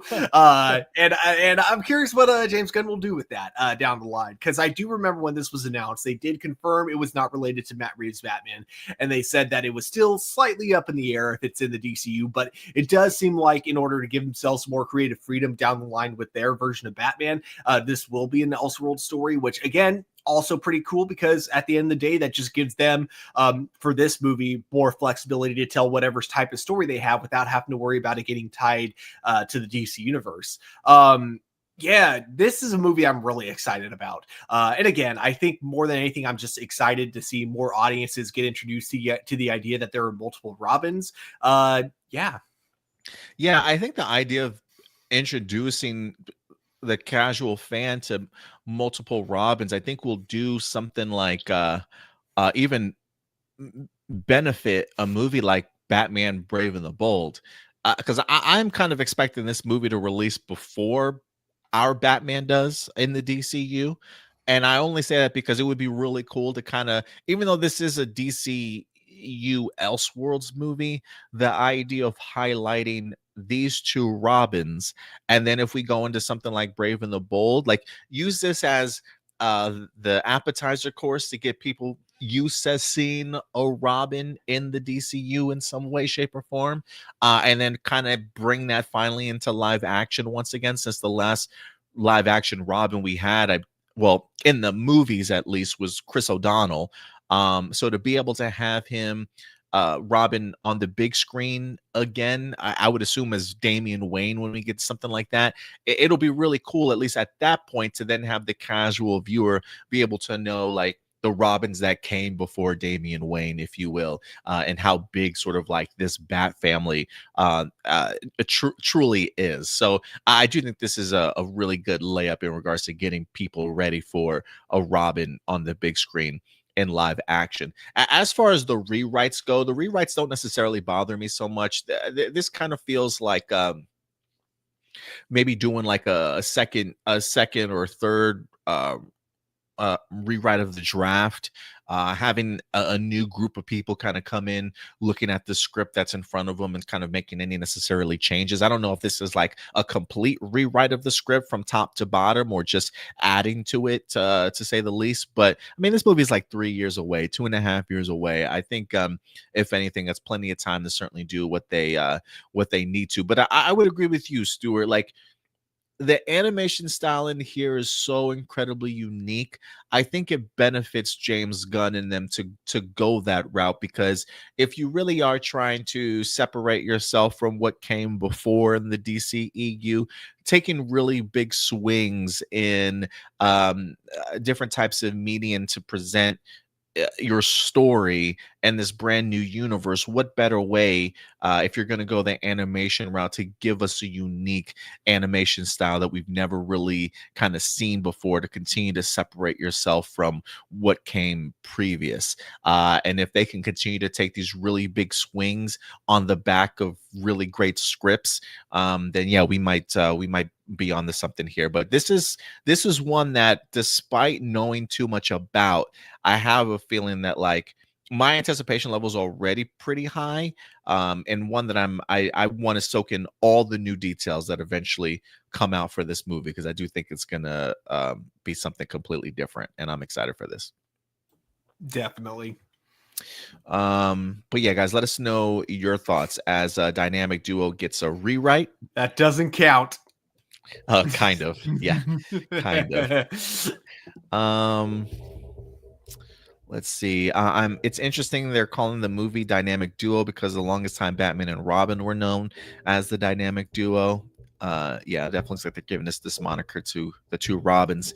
It would be cool for the story to be a disagree on how Robin should be presented, with Dick wanting to uphold Bruce's ideals and Jason believing you need to kill criminals. Oh, that'd be interesting.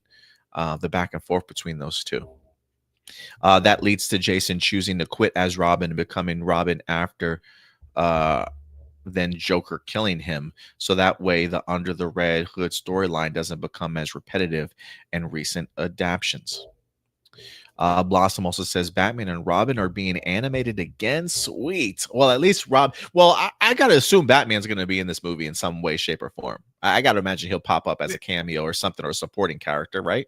They did mention Batman, like they both work under Batman. So the only way I could see them not putting Batman in this movie is if they pull like a Peanuts and you just hear him off screen, but you don't even hear his voice. But like I think he's gonna be in it. I don't think they'll do that. I mean, it depends. So like if this movie goes full on comedy, they might, but I don't see this movie doing that.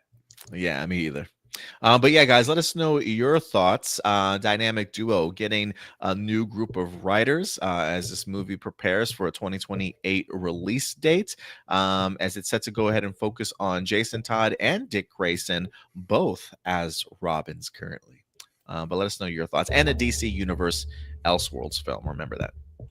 All right, Stuart, with that out of the way, let's move on to our next topic, as we're going to transition from the DCU over to the MCU.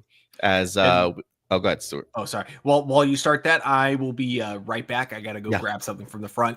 Sounds good. We've got some Spider-Man in the news for you guys this week. Spider-Man Brand New Day is currently in production, being filmed out in Glasgow, I believe, overseas. And this week, the main star, Tom Holland, got the opportunity to sit down with ladbible.com to talk a little bit more about really his impact when it comes to the character, or I should say his influence when it comes to the character of Spider-Man, along with what the future is set to go ahead and hold for him as Spider-Man. Look, I've said this before, and agree or disagree, that's certainly more than fine. For me, Tom Holland is the Spider-Man. I grew up with Tobey Maguire as my Spider-Man for a long period of time. But Tom Holland eventually came around, and I think he just embodies this character so extremely well. I think he's got a great balance of not only sort of the nerdy Peter Parker aspect of things, but also the witty, the quick-witted Spider-Man, very quick on his feet when it comes to the insults and having fun with some of his villains, if you will. I just think that he embodies both sides of the character so well, and the fact that he's now given us not only his fourth Spider-Man film that he's going to be in, but we've seen him in 2 Avenger movies along with the Captain America Civil War as well. Tom Holland to me is the Spider-Man for this current generation. And whether or not he's got a couple more movies in him, we'll certainly have to see. But his influence as Spider-Man is certainly impactful. So let's go ahead and dive into this article here and shed some light on Tom Holland talking about his involvement as Spider-Man. Tom Holland gives telling answer on how long he will play Spider-Man for.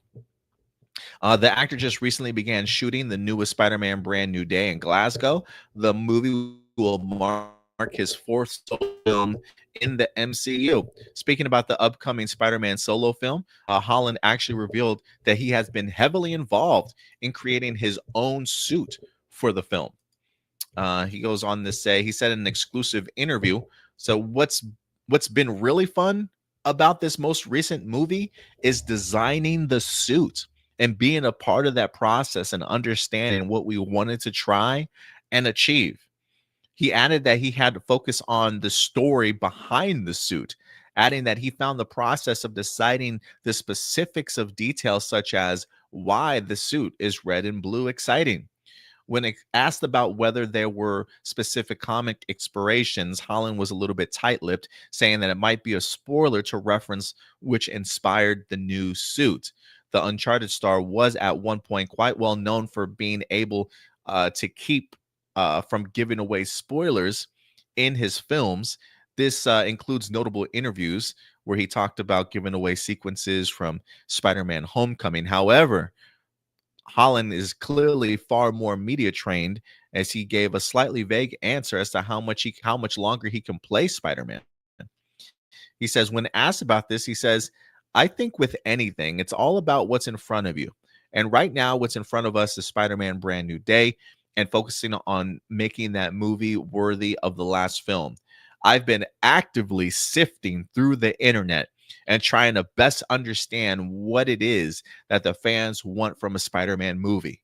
And that's been my driving force in these pitch meetings. I think the producers at times were like absolutely sick of me, but I think it's really important because we make these movies for the fans.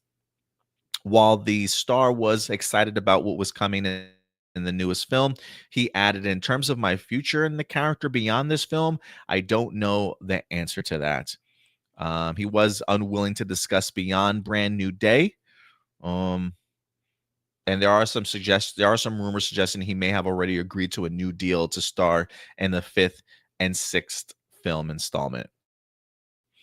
Look, I'm under the impression that he will continue to be Spider-Man for a pretty long time.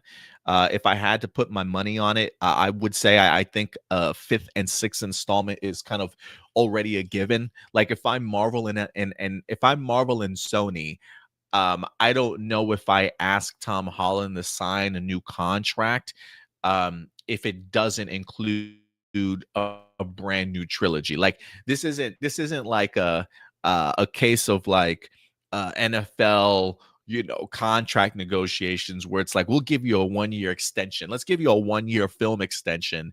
And then after that, we'll come back to the table, or, we'll trade you, or we'll let you go after that. No, I think this is a case of like, if Tom Holland came back for a Spider-Man 4, I would expect in like contract negotiations, he would also be obligated to be in upcoming Avenger films and at least 2 more solo films. So I truly expect Tom Holland's Peter Parker to be around at least for 6 Spider-Man movies overall. That's just my own kind of speculation in that regards, even though he doesn't want to talk about it. I have a feeling that when it comes to this, 5 and 6 are almost like a given. But I think for me, what really stands out to this is how much a warrior Tom Holland truly is, not only for Spider-Man, but for the fans also. Like, I don't know what this movie is going to be, but I do remember very early on hearing reports of Marvel and Sony butting heads in regards to the direction that this movie is supposed to go. Marvel wanting it to be more street level and grounded, whereas Sony really wanted to take advantage of the multiverse again after the huge success that was No Way Home, and maybe include aspects of a multiverse, if you will. While I don't know what the script asks for, it feels like they very much went the route that Marvel certainly wanted to go. And I believe that was not only a big proponent of what Tom Holland envisioned for Spider-Man, but I think that's really what a lot of the fans everywhere have been asking for, at least when it comes to social media. So when Tom Holland says things like, I've been sifting through the internet trying to figure out what it is that the fans kind of really want or are looking for, it is kind of cool to understand, like, for Tom Holland to recognize the importance that this character of Spider-Man is to the fans, and actually listening to what they want first, and to be an advocate for what the fans truly want. To me, it just shows the respect that he has for the fan base, in regards to taking the time to sift through this, but also his own care for the character, and not necessarily wanting to drop the ball, and understand like the importance that this character is to just his overall legacy.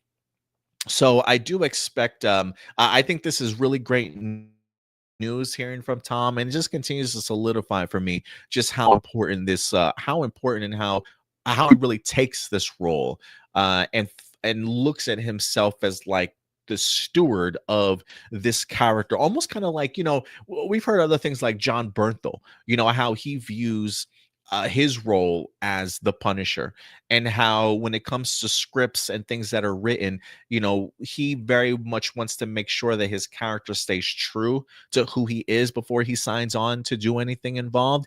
And I have a feeling that's the same thing that Tom Holland has with Peter Parker, that he doesn't want Spider-Man just to be used in something to be used, that everything has to have a motivation or an importance for his character. And the fact that he's putting his fans first, again, I think is what solidifies my thought process of like Tom Holland really being this generation Spider-Man, in regards to like the attention, the care, the detail, when it comes to how he handles this character, along with his career, and understanding how important it truly is. So I love to hear things like this from Tom Holland. It just shows his growth, how much ownership he's taken over this character since when he was just a younger kid and beginning, and like the big corporate machine kind of moving and molding things for the character, whereas now Tom Holland is in that position of power, that he's played him this long, to the point to where he's even part of bringing the suit together also.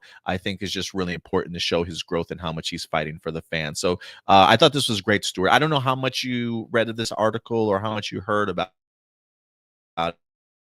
it, but are you there? Oh, I think you're muted. Yeah. So I only caught the tail end of that. Sorry about that. But yeah, no, just hearing that, like, yeah, Tom Holland. Yeah, it sounds like kind of like the way you described it. He's very much like taking up the role of Spider-Man, kind of the same way that John Bernthal does as the Punisher. And it usually, when you have someone who's that passionate about the character that they're playing, it means that you tend to get like, a better performance from that, because it's something that they put like a lot of care into. And we definitely get that from like the earlier Spider-Man movies. But like, now it's going to be really cool to see that, now with all this growth that he's had over the years, seeing how far he's come. Yeah, it will be cool to see like the direction that he takes the new Spider-Man. And there's also that fact that he kind of has a little bit of power now. And I say this because I don't know if yeah, I'm pretty sure you remember this. Like back when it was originally announced that Sony was going to hold on to the rights of Spider-Man, and that we were no longer going to be seeing Tom Holland utilized in the MCU.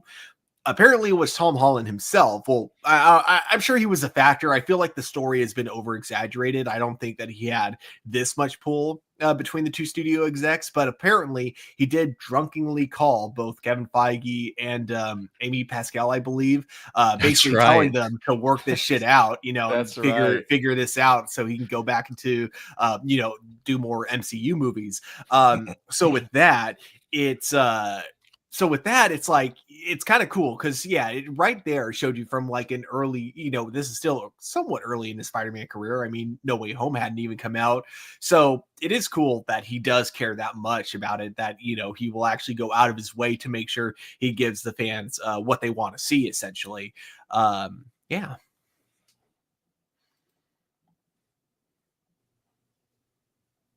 Are you still there? Or?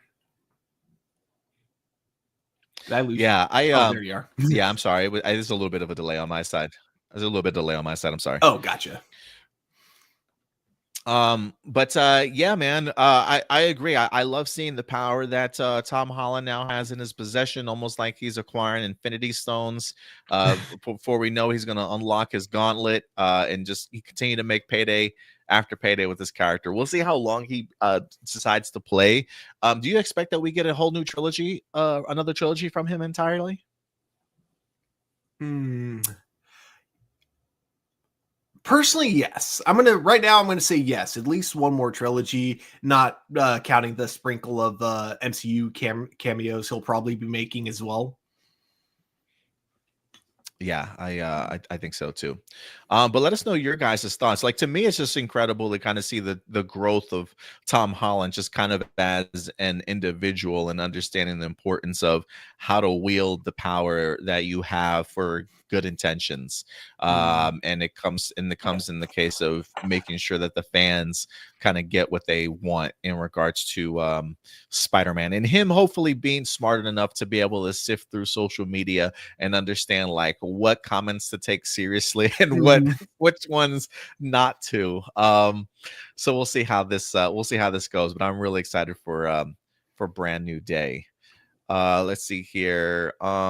Kiki and Lucas says all depends on the dollars in regards to whether or not he returns. He says, I don't think Tom Holland wants to do conventions. He wants to make more money. Yeah, he'll definitely make more money. I don't know how many conventions Tom Holland certainly goes to, or like at what point in your career does it come to like, I need to do some conventions. Like unless they're really big conventions like New York Comic-Con, maybe San Diego Comic-Con. Those are probably like, or maybe D23. Those would be like the only 3 conventions I could see some of these big Marvel Studio stars going to, and that's because they're probably ordered by Marvel Studios to promote the film.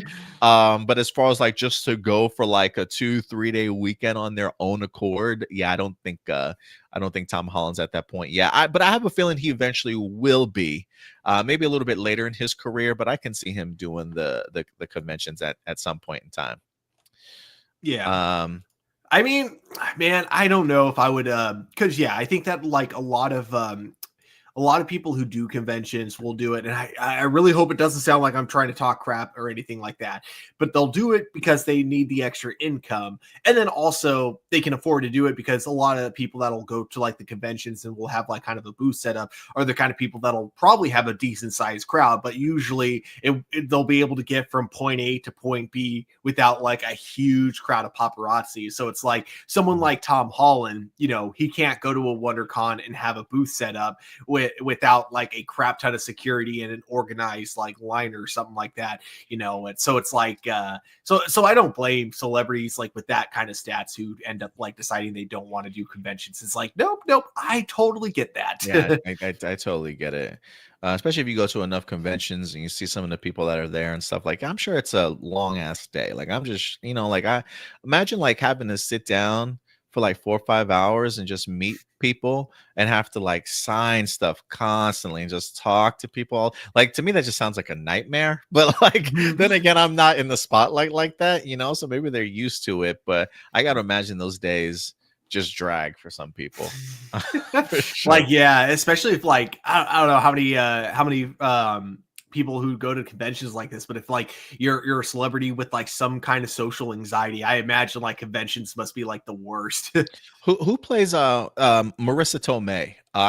You know, she came to she's like, there's some celebrities that you can tell like just hate the convention experience but are there for some reason. Like, I don't know why Marissa Tomei showed up to Fan Expo Dallas a couple of years ago. Like, homegirl literally came out on stage with like her sunglasses on.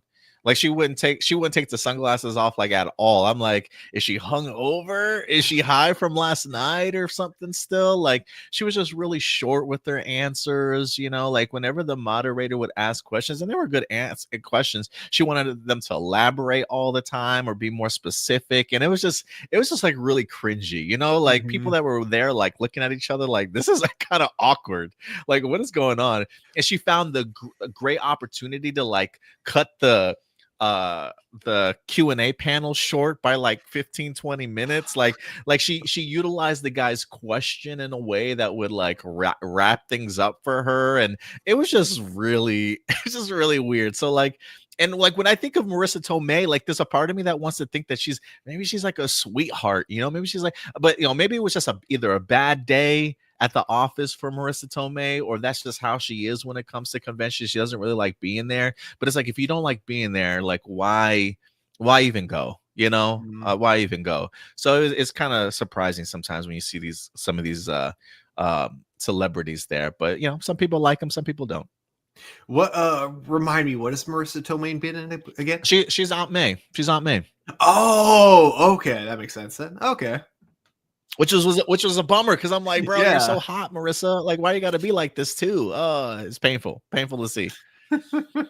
I feel like if I had like that kind of celebrity stats, I could do that. Like Q&A sessions, like, you know, on stage, I could do.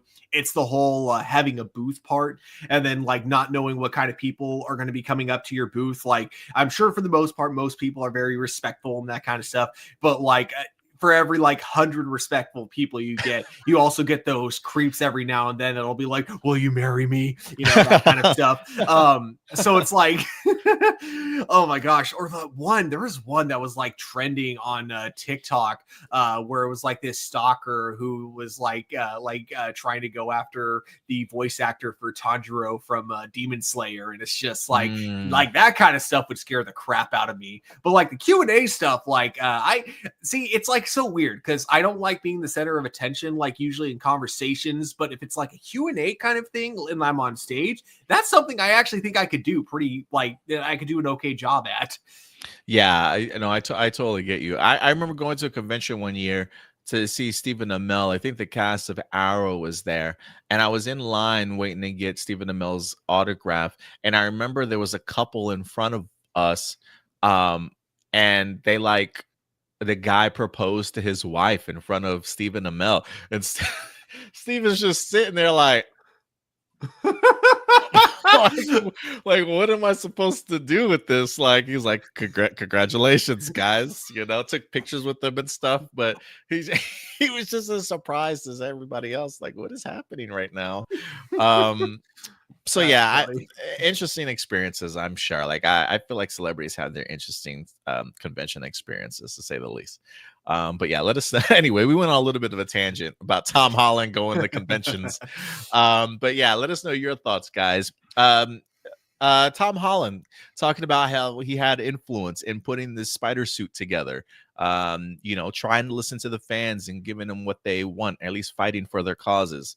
Let me know your thoughts on Tom Holland as Spider-Man and the effort that he puts in. I definitely would love to know your guys' thoughts. With that out of the way, Stuart, let's move on to our next topic. We're going to stick in the world of the MCU, as we have a little movie. You guys might have heard of it that's currently in production. It's called Avengers Doomsday. Hopefully, you know, this new indie film can break the box office, and theaters set to go ahead and drop in 2020. When does this movie come out? 27? Is this 26 or 2026? Right? When does this movie come out? 27. I think they pushed it back to 27, if I'm not mistaken. Guys, right? let me know when Avengers Doomsday is supposed to come out. Someone tells me it's 2026, but somebody let me know. I think it's like Christmas of 2026. I think Secret Wars is 2027, but I could be tripping. But look it up for me. But we're talking. Oh yeah, never mind. I'm wrong. It comes out next year, December 18th of 2026. One of those actors that's set to go ahead and make an appearance in Avengers Doomsday. We just got the opportunity to see him in Deadpool versus Wolverine, and that is in fact Gambit, as Channing Tatum finally got the opportunity to live his lifelong dream and portray the mutant as Gambit. It's something that had been in the works ever since Fox owned the rights to the X-Men universe, and it never came to fruition. But thank God for Ryan Reynolds and Sean Levy, who wind up getting Channing Tatum to finally portray the character in Gambit in the Deadpool and Wolverine. It's a great reception. I think people absolutely love seeing Channing Tatum as Gambit and have been asking for more of the character. And we certainly will be getting him. Channing Tatum's name was revealed as part of the cast for Avengers Doomsday. And this week, Channing Tatum had the opportunity to sit down with Variety.com and really talk about the idea of his involvement in the movie. So let's go ahead and dive into this one, Stuart. This comes to us from Variety. Channing Tatum reveals Avengers Doomsday injury. Says Gambit is not going to go full Cajun accent on this one. He says, it appears Gambit will be easier to understand in Avengers Doomsday, which sees Tatum, back to face off against Doctor Doom alongside other characters. Tatum told Variety that studio executives really had to wrap their mind around the accent and how people are going to understand him as Gambit moves forward in the MCU beyond Deadpool and Wolverine. Tatum says, I'm not going to go full Cajun. Talks about the directors want things to be funny, but they don't want it to go full Deadpool. They want to keep the drama and keep it tight.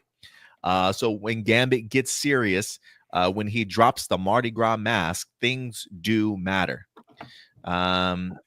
He had told previously the Access Hollywood that his Gambit accent was intentional, explaining that there was very little improv. The Cajun dialect is a very particular one. I grew up in Mississippi and my dad is from New Orleans, so it's one of those things that I grew up around it, but I've never done it.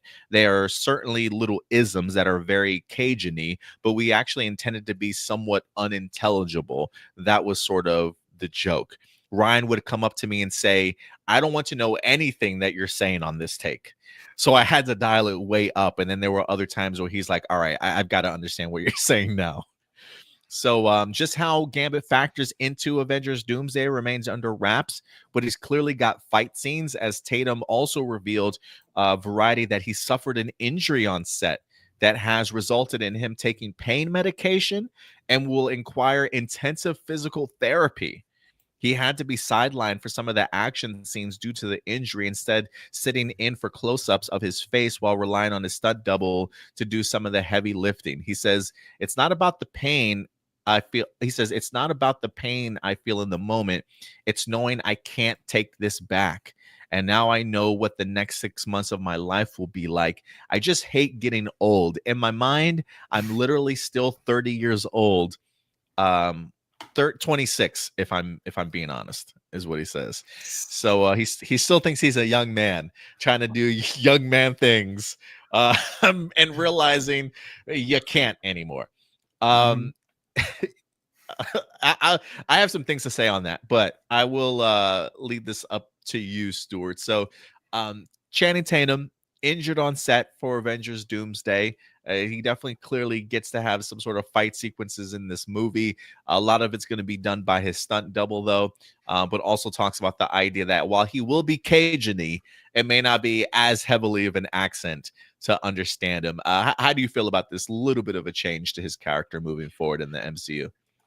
100% agree with this decision because again, I think it worked for Deadpool. Like they say it in the article, Deadpool is a comedy. It's supposed to make you laugh. And of course, you know, from the sound of it, this was a Ryan Reynolds thing. He wanted it to be like, oh, I don't want to understand a word you're saying. You know, it had to go that way for Ryan Reynolds jokes about his accent to work. You know, otherwise Deadpool would just come off as like an even bigger dick than he already is. You know, so I think that it worked for that movie, and I 100% agree that, like, yeah, maybe not for Avengers though. Maybe that's where we should tone it down a bit. So I think it's smart to do that, tone it down.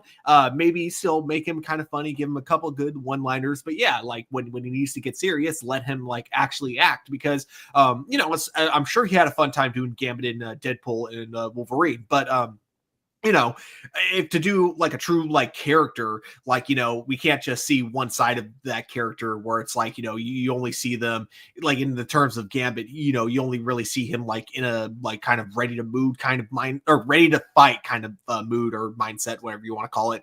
And, you know, I feel like in Avengers, you know, movie that tends to deal with drama, comedy, and all that, everything in between. You know, you got to see more sides to this character. So yeah, it makes sense that they're toning it down from the movie. I also think it would make sense to story-wise because I'm assuming that he doesn't come from the Nexus, like the version that we saw in Deadpool and Wolverine. I assume this version comes from the X-Men universe. So of course he would be probably. I don't know. Isn't he still alive though? I think he is still alive but, in Deadpool and Wolverine, right? He is, but we don't really see what happens like after they defeat that. After they defeat, what is that called? Like then again, I know that Weapon X got returned to her universe, even though she's returned to her universe earlier than she was supposed to. So I guess that technically means there's 2 Wolverines and 2 Weapon X's now in this universe. So maybe it's the same thing with him. Maybe they all got transported to that universe later as like a big thank you for saving the multiverse. So maybe it is the same one. I don't know. But yeah, regardless, overall, like I think it's a smart decision to not go too comedic with the accent. Yeah. Yeah, I agree with this this business decision for sure. I think it makes a lot of sense. I look, never, you know, the Russos definitely enjoy their level of comedy from time to time. But I think it is true that they want to try and dial it back a little bit. I mean, maybe in moments of like character chemistry or working off of somebody, maybe they'll dive a little bit heavy into it. But I do think when it comes to the serious tone, hopefully they'll stick the landing when it comes to Gambit. At least they're certainly doing their part, having to deal with this big ensemble cast. I think first off, I really love the action sequences that we got with Channing Tatum as Gambit in Deadpool and Wolverine, and I am excited to kind of see that choreography carried over into Avengers Doomsday. It is a bummer that homeboy injures himself though. I'm sure there are elements to it, like he says. I don't want to say if it's necessarily like regret, but I'm sure he probably wanted to be maybe a little bit more heavily involved in the making of the film than he was able to. I mean, it looks like he's going to be dealing with like 6 months of physical therapy. I have no idea what happened to this man. I hope he eventually reveals the type of injury that it certainly was, but it is just that mindset of like we're not getting any younger, unfortunately. You know, Channing Tatum is only 45 years old.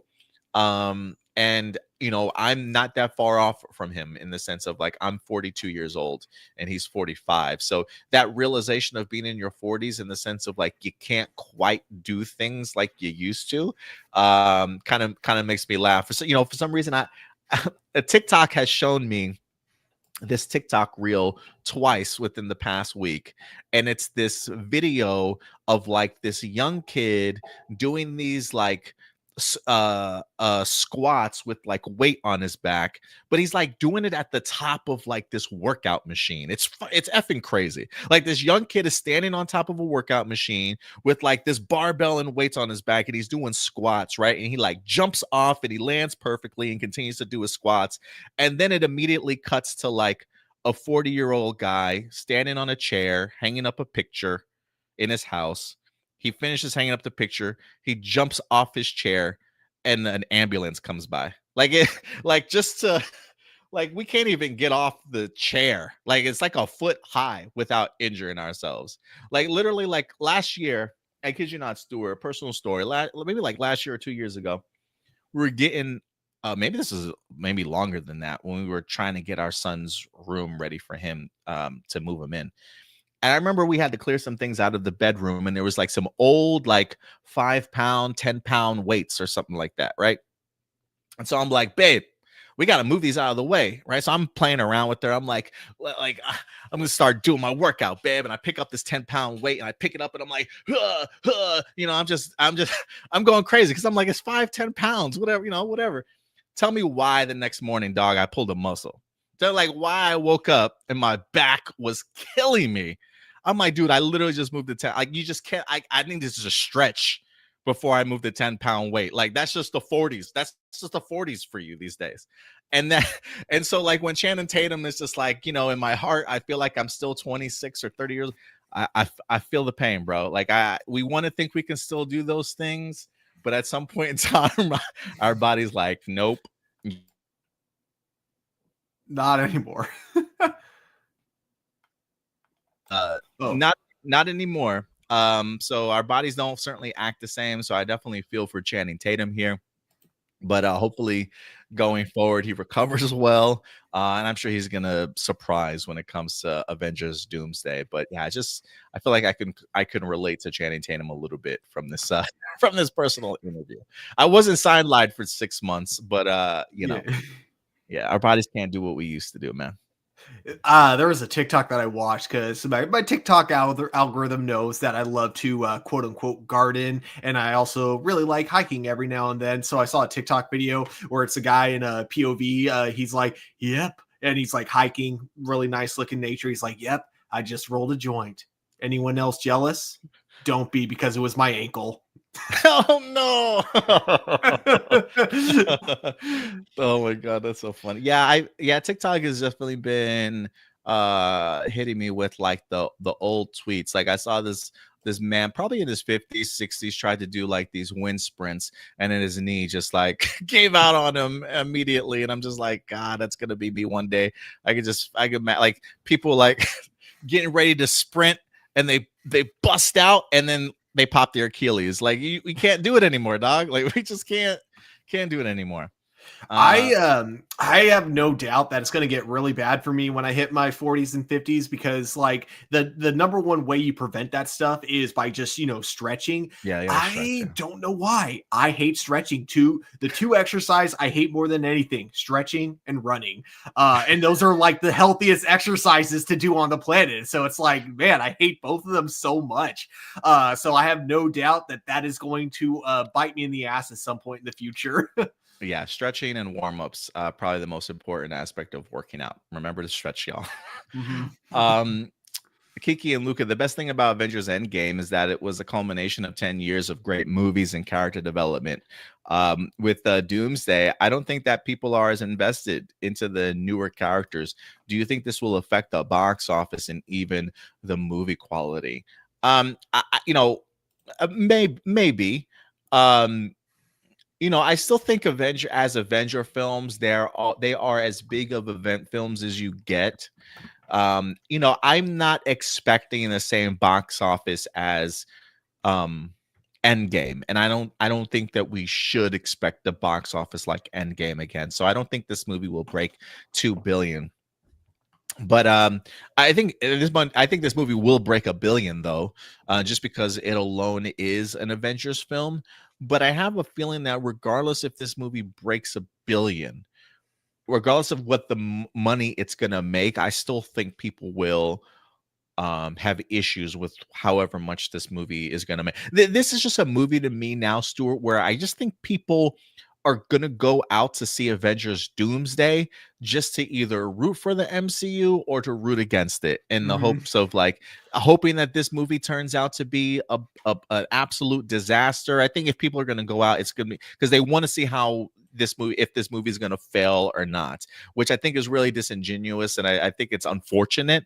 But I just think as a community, you know, while we talk about comic book movie fatigue, I don't necessarily know if it's comic book movie fatigue, but it may be MCU fatigue at this point, in the sense of while I do think the movies have been great recently in the sense of Thunderbolts leading into Fantastic Four, I expect Spider-Man to be an improvement box office wise. And I think even Avengers Doomsday will be an even bigger box office success. We are like 20 plus years, it feels like. Are we at least 20 years into this as of right now? I just think maybe we're getting to the tail end of that level of excitement that it once was. But if you say Avengers film, regardless if you're tired of it or not, I think people are still going to come out just because it's an Avenger level film.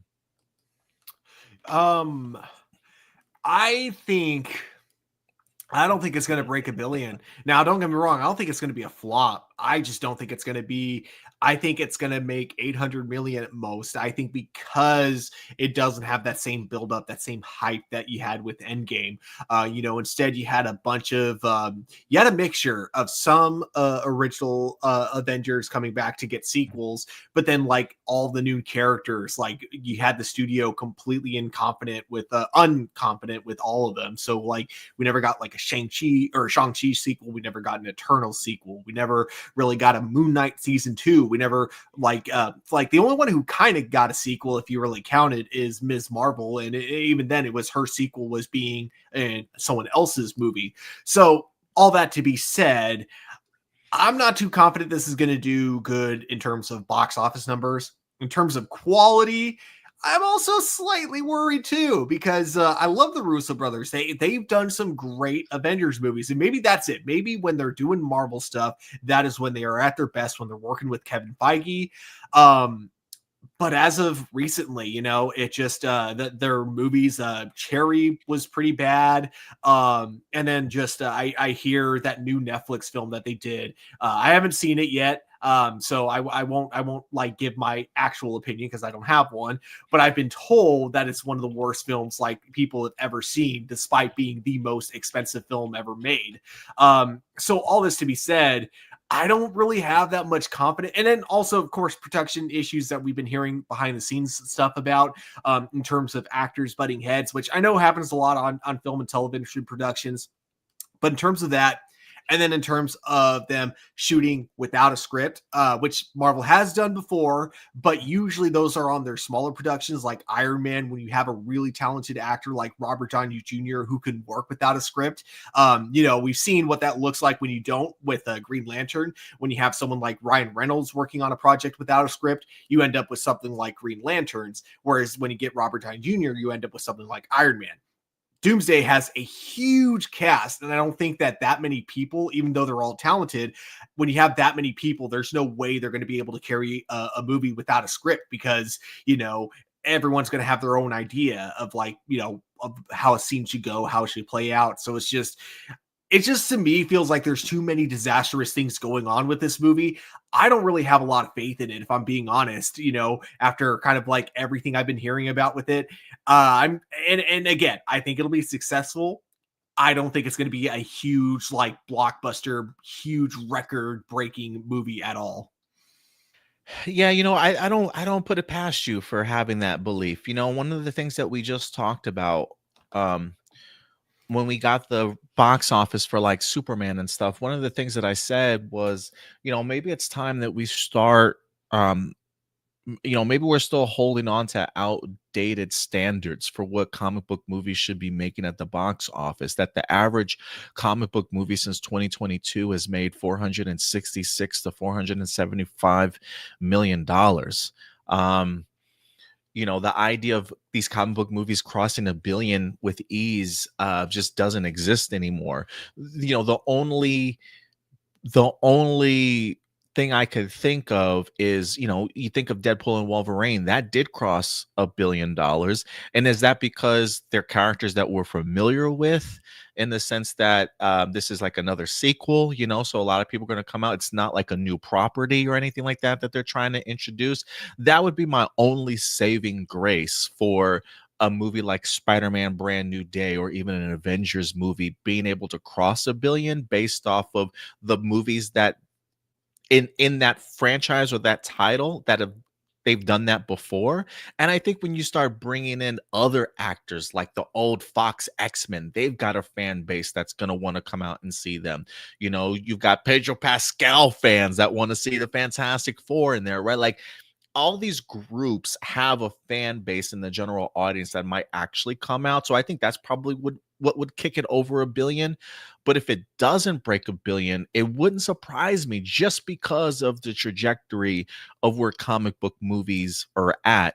So then Kiki and Luca asks, if it makes $800 million, is that considered a flop? Like, if the movie is good, but it doesn't break $800 million, would that still then be considered a flop? Maybe financially, because I don't know what the budget is going to be for Doomsday. I would assume Doomsday would need to make more than $800 million to kind of break even or turn a profit. But will the studio view it as a success based off of the trajectory that comic book movies are doing today? I don't know the answer to that, but we're going to find out, I think. Yeah. I don't think they'll see it as a flop. I just don't think they'll see it as like a big success. I think that, yeah, as long as it makes over 700 million, they'll see it as a success. They just won't see it as like, you know, it won't like, it won't like convince them to keep going in a, I don't know. Yeah, I don't think they'll be like celebrating it is all. Yeah, maybe we should make that a video. The potential success of Avengers at Doomsday. What is the necessary outcome for it to be considered a success? Maybe we should give that a spin one sometime. That's actually a good idea. But let us know your guys' thoughts. Channing Tatum talks a little bit about his role as Gambit in Avengers Doomsday, the battling of getting old with his injury on set, and his impact in the movie. Let us know your thoughts. From there, let's move on to our next topic, as we talk a little bit about more television, regular television and movies. As you know what, Stuart, this next topic we're going to dive into, I almost thought that this series was going to be a no-go. I thought we had some reports from the Amazon Prime television series Tomb Raider that things behind the scenes for putting this Tomb Raider series maybe not necessarily coming together as well as they would hope for, kind of left speculation as to whether or not this series was going to kind of even move forward. But this week, it seems like it very much is, Stuart, because not only are they moving forward with it, but they have also officially cast their Lara Croft Tomb Raider, as one of the names on that short list was none other than Game of Thrones star Sophie Turner. And ladies and gentlemen, she has officially been cast as your new Lara Croft Tomb Raider in the upcoming series. Now, with the idea and speculation surrounding how the development of the series is coming along, I do think that this new Hollywood Reporter article does hint at some changes that have certainly happened. Let's go ahead and dive into this. Not only are we celebrating Sophie Turner as Lara Croft, but this is from the Hollywood Reporter. Sophie Turner confirmed as Lara Croft as Prime Video's Tomb Raider sets production start date. All systems go here. This is the telltale sign, though, Stuart. Chad Hodge is joining creator Phoebe Waller-Bridge as co-showrunner. This is a last-minute sort of development here. It says the Amazon-owned streamer has confirmed that Game of Thrones alum Sophie Turner will play Lara Croft in its Tomb Raider series from creator, writer, and co-showrunner Phoebe Waller-Bridge. Turner emerged as the front runner for the coveted role late last year from a short list of actresses that also included Mackenzie Davis, Emma McKay, and Lucy Boynton. The series has also brought on Chad Hodge, most notably known for Good Behavior and Single All the Way, as the co-showrunner along with Waller-Bridge, and set a January 19th date for production to begin. So this is going to be kicking off production at the beginning of the year for you guys.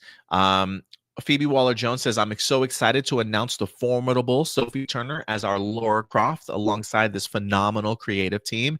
It's not very often you get to make a show on this scale with the character you grew up loving. Every everyone on board is wildly passionate about Laura and all of her, and are all as outrageous, brave, and hilarious as she is, get your artifacts out. Croft is coming. Sophie Turner also says, I am thrilled beyond measure to be playing Lara Croft. She's such a iconic character who means so much to so many, and I'm giving everything I've got. They're massive shoes to fill, following in the steps of Angelina and Alicia with their powerhouse performances. But with Phoebe at the helm, we are all in very safe hands. I can't wait for all of you to see what we have cooking. So yeah, so that's the development here. And Sophie Turner as our new Lara Croft. There's a couple of images I want to show. Sophie Turner was showcasing her brand new physique here, as she's clearly getting into shape to be Lara Croft. She's certainly not messing around. And I saw some fan art generated of her as Lara Croft too. So give you guys an idea of the mindsets of her being in this particular role. Stuart, what do you think about this casting choice, man? For me, maybe not necessarily my first choice, but I will be kind of curious to see what she does with this role. What about you, though? You know, it's really funny because I think when we first talked about this and I thought about Sophie Turner as a Tomb Raider, I originally thought, yeah, she would make a good, like, younger Tomb Raider. And I was thinking, like, kind of the more modern, because, like, okay, so, like, I feel like Tomb Raider, there's two. I don't want to say two different, as in like they're two different versions of the character. Like they're the same character. Right. It's just that like the more modern ones seem to really be going. More modern Tomb Raider games seem to be going more in the beginning of her journey, whereas like the old school ones seem to be like kind of like her fully developed. In more ways than one, if you know what I mean. But basically, basically what I mean to say though is that like she's a lot more experienced in the older games, whereas in the newer ones she's like still learning and everything. And so Angelina Jolie movies, clearly, obviously, because the newer ones weren't out at the time, covered the classic games where she's more experienced, whereas like the most recent Tomb Raider movies, those ones covered the modern games, which of course covered the beginning parts of her journey. So when it was announced that she was going to be one of the people running, or who's interested in the role, my thought was that it would work if she played the more modern version of her. But kind of seeing her now and seeing how, like, man, she is in good shape at the moment, like with how much muscle she has, I feel like she could play the more experienced version of her from the classic games, or if not, at the very least, like somewhere maybe an in between. Like he's much more experienced than what we get in the more modern Tomb Raider games, but not quite to what we get in the classic games. I could definitely see her kind of like being that perfect in between, or just go straight up classic of her already being experienced. But yeah, I think this is a pretty cool casting choice. I haven't really seen her in too much after Game of Thrones. Like she was in one of the X-Men movies. Oh, no, she was in a couple. I forgot she was Jean Grey. Wow, she was actually important in those movies. Okay, yeah, so she wasn't great in those movies now that I'm thinking about it, but she's great in Game of Thrones. Man, have I seen her in anything else since then? I don't know. But I think she's definitely got the right look for Tomb Raider, and she's definitely in shape for it, and she's done good before. So I think, I think that this definitely has a lot of potential. But yeah, like you, I also thought that this franchise, I thought we had talked about it last time, and it sounded like they were giving up on the IP. But I guess Amazon really wants their video game IPs. I mean, they're buying as many of them as they can. So I guess it makes sense that they weren't ready to let go of it quite yet. Yeah, I am curious as to what changed. The idea that it does say that they do have a new co-showrunner with her. Looks like they brought in Chad Hodge to go ahead and be a co-showrunner. So maybe it had added an additional flair or added something to the scripts that was kind of missing, that Amazon was certainly looking for. So the fact that they brought somebody else on, I am kind of curious as to like what's Sophie's ideas, what are Chad's ideas. But the fact that they managed to kind of rebound from whatever issues that they might have been having in trying to bring this series together, they clearly have figured it out, as they wind up having Sophie Turner now officially cast in this role. And look, I am still going to be a little bit trepidatious with this cast, just because of this casting, just because I haven't seen her outside of the Jean Grey stuff in X-Men, and her Game of Thrones stuff. I don't know what other content or television shows or movies that she's actually done after her Game of Thrones run, but like you said, physique wise, she looks like she's really putting in the work to be there. I think she's got the accent that certainly works for Lara Croft too. It's really going to all come down to her performance in here, but we'll see. Again, maybe not necessarily my first choice, but maybe she'll prove me wrong when we actually get the opportunity to see her a little bit more in this role. But I just wanted to bring this one to everybody's attention because the series is still moving forward. Production set to begin in January, so we will be getting ourselves a Tomb Raider series in some capacity. Maybe it's one season, who certainly knows, but we'll definitely find out. Yeah. Kiki and Luca, not a big fan. I don't see anyone excited about her being Lara Croft. I don't like her. I did like her in Game of Thrones. Angelina was the best, and I enjoyed Alicia Vikander. Yeah, I enjoyed both of those actresses. So I'm hoping she can fill those shoes and give us a promising adaptation of the character. But we'll see. I'm definitely going to be ready to see and see what she does. And with that out of the way, one last topic. Maybe we'll try and breeze through this one. But video game adaptions have been the next big thing.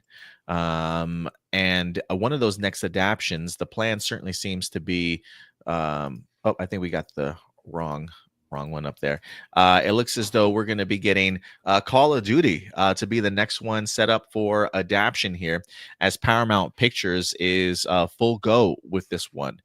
We've been getting a lot of Paramount news lately. They had a big merger recently with Skydance, and it seems as though ever since that Skydance and Paramount merger, it seems as though they've been ready to just throw money around in order to acquire some IPs, talent, kind of going forward. And one of those tends to be Call of Duty, as it looks like there was a big play for this property here. But according to Hollywood Reporter, Call of Duty is coming to theaters as Paramount and Activision strike a major film deal. It says, in the move that Paramount CEO David Ellison called a dream come true, the Call of Duty video game franchise will become a big screen movie franchise thanks to a major deal between the entertainment studio and Activision. Activision and Paramount have inked a deal that will see the studio develop, produce, and distribute a live action film based on the game franchise. Designed to thrill its massive global fan base by delivering on the hallmarks of what fans love about the iconic series, while boldly expanding the franchise to entirely new audiences. The deal is a big one. Call of Duty, among the most popular video game franchises. The series is a first-person shooter spanning various eras from World War II and Vietnam. Trying to see. As a lifelong fan of Call of Duty, this is truly a dream come true, says the CEO. From the first Allied campaigns in the original Call of Duty through Modern Warfare and Black Ops, I've spent countless hours playing this franchise that I absolutely love. Being entrusted by Activision and players worldwide to bring this extraordinary storytelling universe to the big screen is both an honor and a responsibility that we don't take lightly. We're approaching this film with the same disciplined and uncompromised commitment to excellence that guided our work to Top Gun Maverick, ensuring it meets the exceptional high standards this franchise and its fans deserved. They compared this to the production to this to Top Gun Maverick. Dang. Yeah, they're apparently taking that seriously, Stuart. Wow. Okay. I'm excited for this one. Look, I love a good war film. I am kind of curious as to if they're going to modernize this for the first entry. Is this going to be a period piece set in World War II back in Vietnam, or are we going modern warfare with this and sort of like modern day technology and things like that? But look, it's been a while since I've played my Call of Duty or even Battlefield for that matter. But I'm not gonna act like I never played a couple prestige levels of Call of Duty before, my guy. Okay, like I used to love multiplayer for Call of Duty back when I was a young chap in my 30s and I had the instincts and reflexes of a cheetah. Now, not so much. More like a house chihuahua. My instincts and reflexes aren't what they used to be, but I do love me a good Call of Duty video game. And the fact that Paramount, again, off of their merger with Skydance, now working alongside Activision here, it looks like Paramount is excited and they're putting a lot of money towards this. It feels like, Stuart. So how do you feel about it? Have you been wanting a Call of Duty live action game? What do you kind of expect from this though? I'm sure it'll be fine. Got a couple of concerns. I mean, I don't know. I'd say I'm definitely not going to be like hyped for this one because I love Call of Duty. It's a fun game. But I don't know. I feel like adapting it into a show would just make it kind of your generic wartime kind of movie. Or TV series. I don't know. I don't see it doing anything like unique or anything like that. Yeah, we got ourselves a chat here. Thank you. Thank you, Kiki and Luca. We appreciate it. $4.99. That definitely will go a long way to helping grow our show here. Thanks for the great show, guys. No, thank you, Kiki and Luca. Always being here each and every week. Great questions, great comments. We really appreciate having you as a part of this family here. But thank you for that. Yeah, thank you. But yeah, so like my big concern is I don't see them doing anything too unique. Like I think the story in Call of Duty Modern Warfare is pretty fun if that's what they choose to adapt. Same with like the future Black Ops games. But yeah, the two biggest things though is one, they've also adapted Halo for Paramount Plus, and that did not work out the way a lot of fans really wanted it to. I feel like Halo was a franchise with a lot of potential. That was something that should have been easy to adapt into a TV show, and they really dropped the ball on that. The other thing too, man, I'm so sorry to get political here, but like with Paramount being basically Trump's bitch, I honestly worry that a franchise like Call of Duty could end up feeling like Trump propaganda, honestly. I think I'm not saying that's what's going to happen. I'm saying that's a small concern. That is something that could happen just with how, like, everything has been going. Like, I feel like, yeah, I don't know. I feel like, yeah, I know that, like, you have people on Paramount like Jon Stewart, and then, of course, South Park that'll still is too afraid to like tell Trump to go F himself. But like you get all these other like, platforms on there that have very much like kind of shifted in terms of like how much they talk about politics. And it's because they're terrified of losing their job. Now I know the merger's done, so I don't think Trump really has any power over them like he used to. But I feel like, they've sucked up to him before. I could see it happening again. And using a property like Call of Duty would be the perfect one to suck up to Trump with. But yeah, I don't know.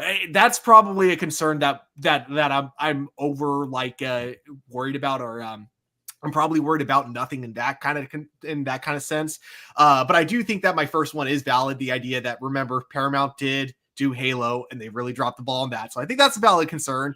Yeah, my second one, I'll admit that I'm stretching a bit, but again, this is just based on previous events that have happened this last year. So yeah, maybe I'm over exaggerating. Who knows? But we'll have to wait and see. I am curious if this is the same CEO that got the ball rolling for Halo, or if this is somebody new that acquired Call of Duty. So I do wonder if it's the same management team that was behind Halo, still making these decisions here for Paramount. I'll have to look into that. I'm not quite sure, but I can understand the hesitancy for sure in that regards. Shout out to Aditya. What's up, Aditya? Not audible, but we can read your comments here. So appreciate you certainly coming through today. But yeah, we'll see. We'll see. I do love me a good wartime film. We'll see how this one lives up to it. Looks like it's very much early in production, but Paramount seems to committed to bringing Call of Duty to the big screen. We'll see if they adapt a particular storyline from Call of Duty, or if they kind of do something original with the influences of Call of Duty. So we'll see. But yeah, let us know your thoughts, guys, in the comment section box below. And with that out of the way, Stuart, that will do it for all of our main topics today. Awesome. I'm gonna see if I can bring up these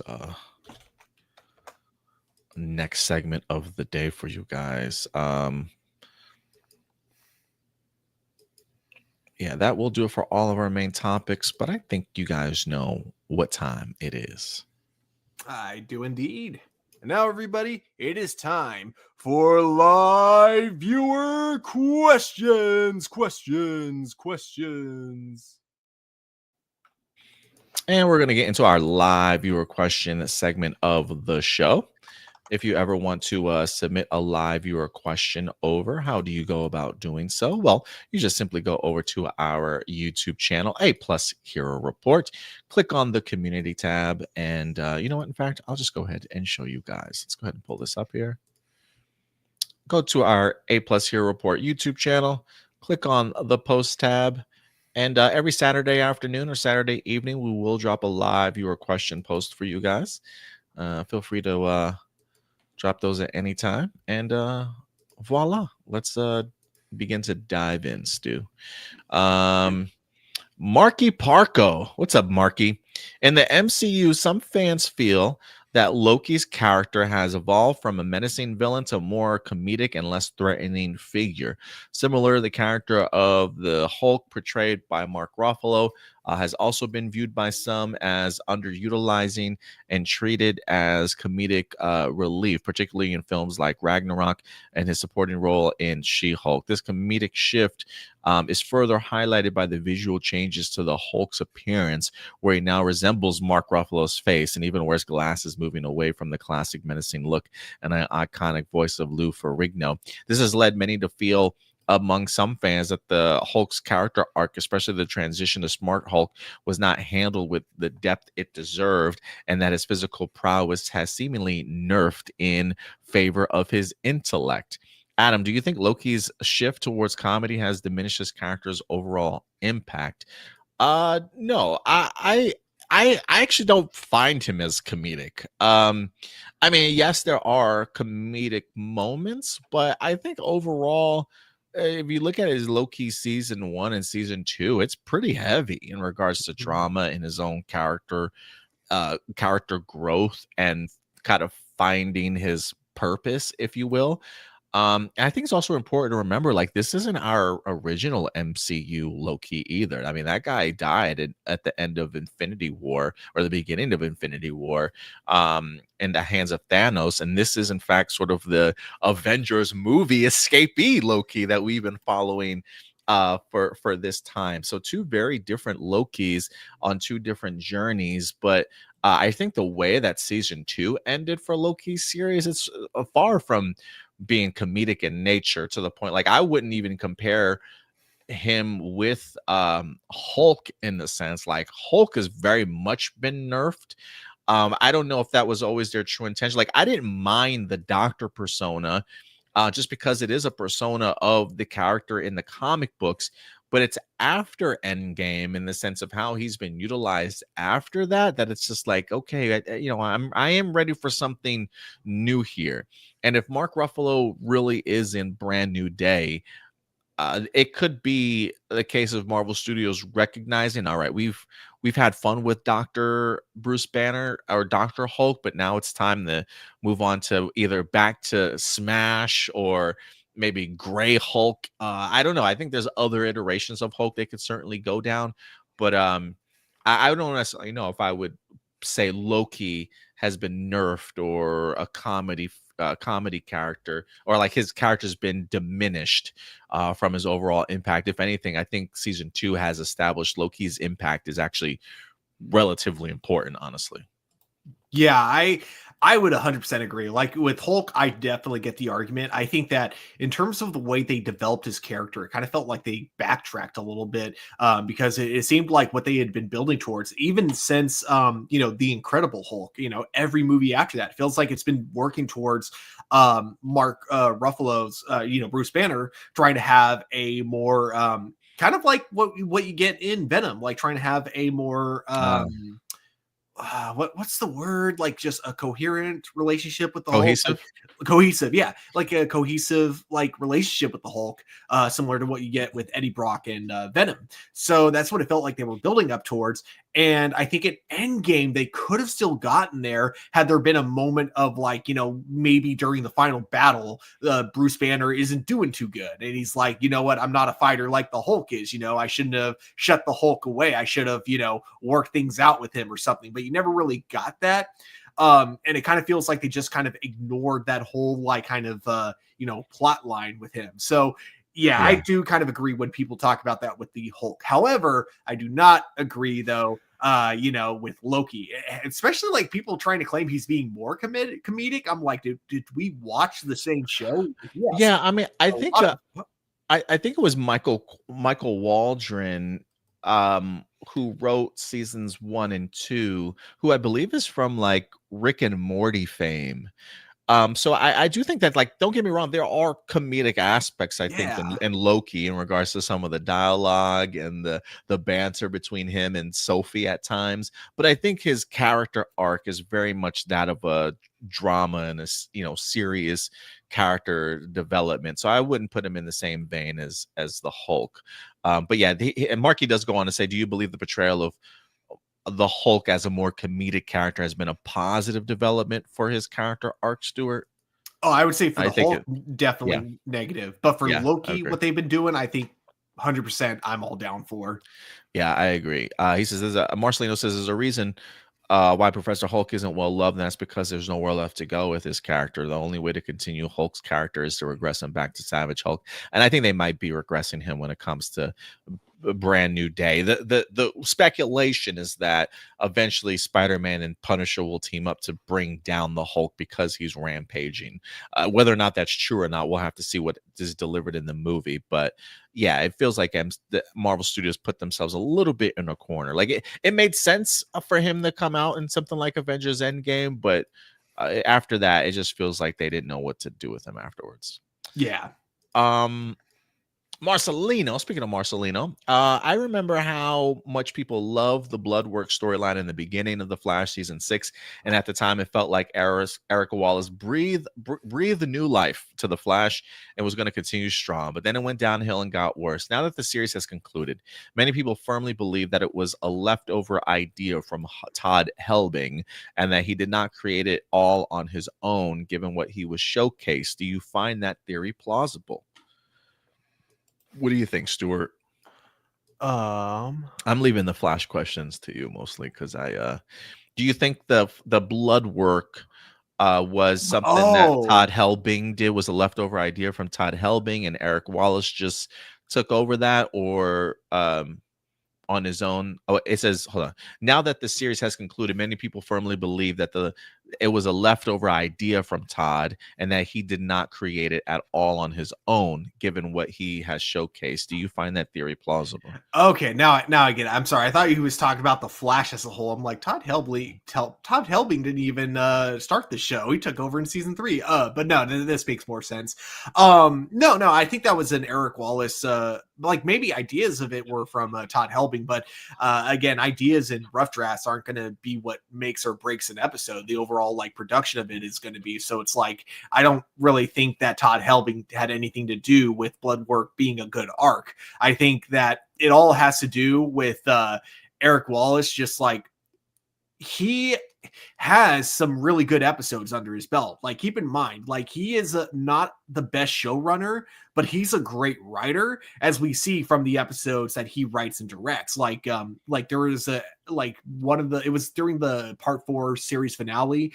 He did a great job with the episode where he wrote and directed it, where it's basically Barry traveling back to the day where his mother died accidentally, and that episode was absolutely incredible. So no, Eric Wallace can make great episodes, and even as we see at times, he can do great arcs.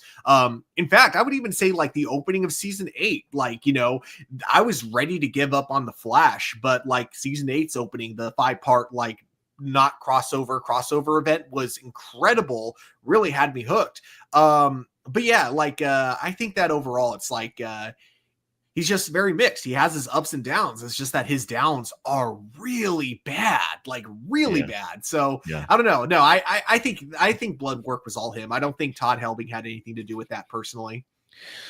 Supergirl was eventually moved over from CBS to CW and continued up to season 6. And the Vixen web series only lasted 2 seasons. And they introduced a new Vixen being her grandmother because the actress was busy with other projects. But how do you feel about this alternate scenario happening instead? In this scenario, CW rejects Supergirl. She never has a crossover with the Flash, and the show gets canceled on CBS. Vixen, however, continues for several seasons and dives deeper into the magical lore and introduces more magic-based and animal-themed superheroes. The concept of the red, which is the force that connects all living things, would be explored like the Beast Boy episode of Titan season 4.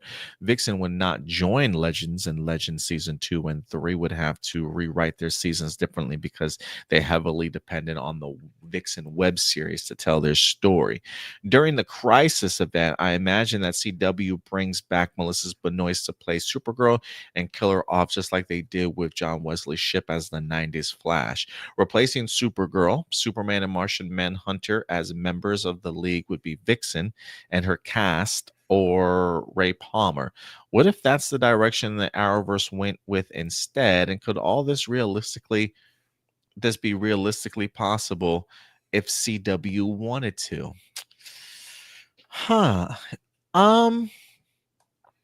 So in this scenario, CW rejects Supergirl, and she's never in, and she gets canceled after canceled on CBS. Vixen, however, continues on several seasons.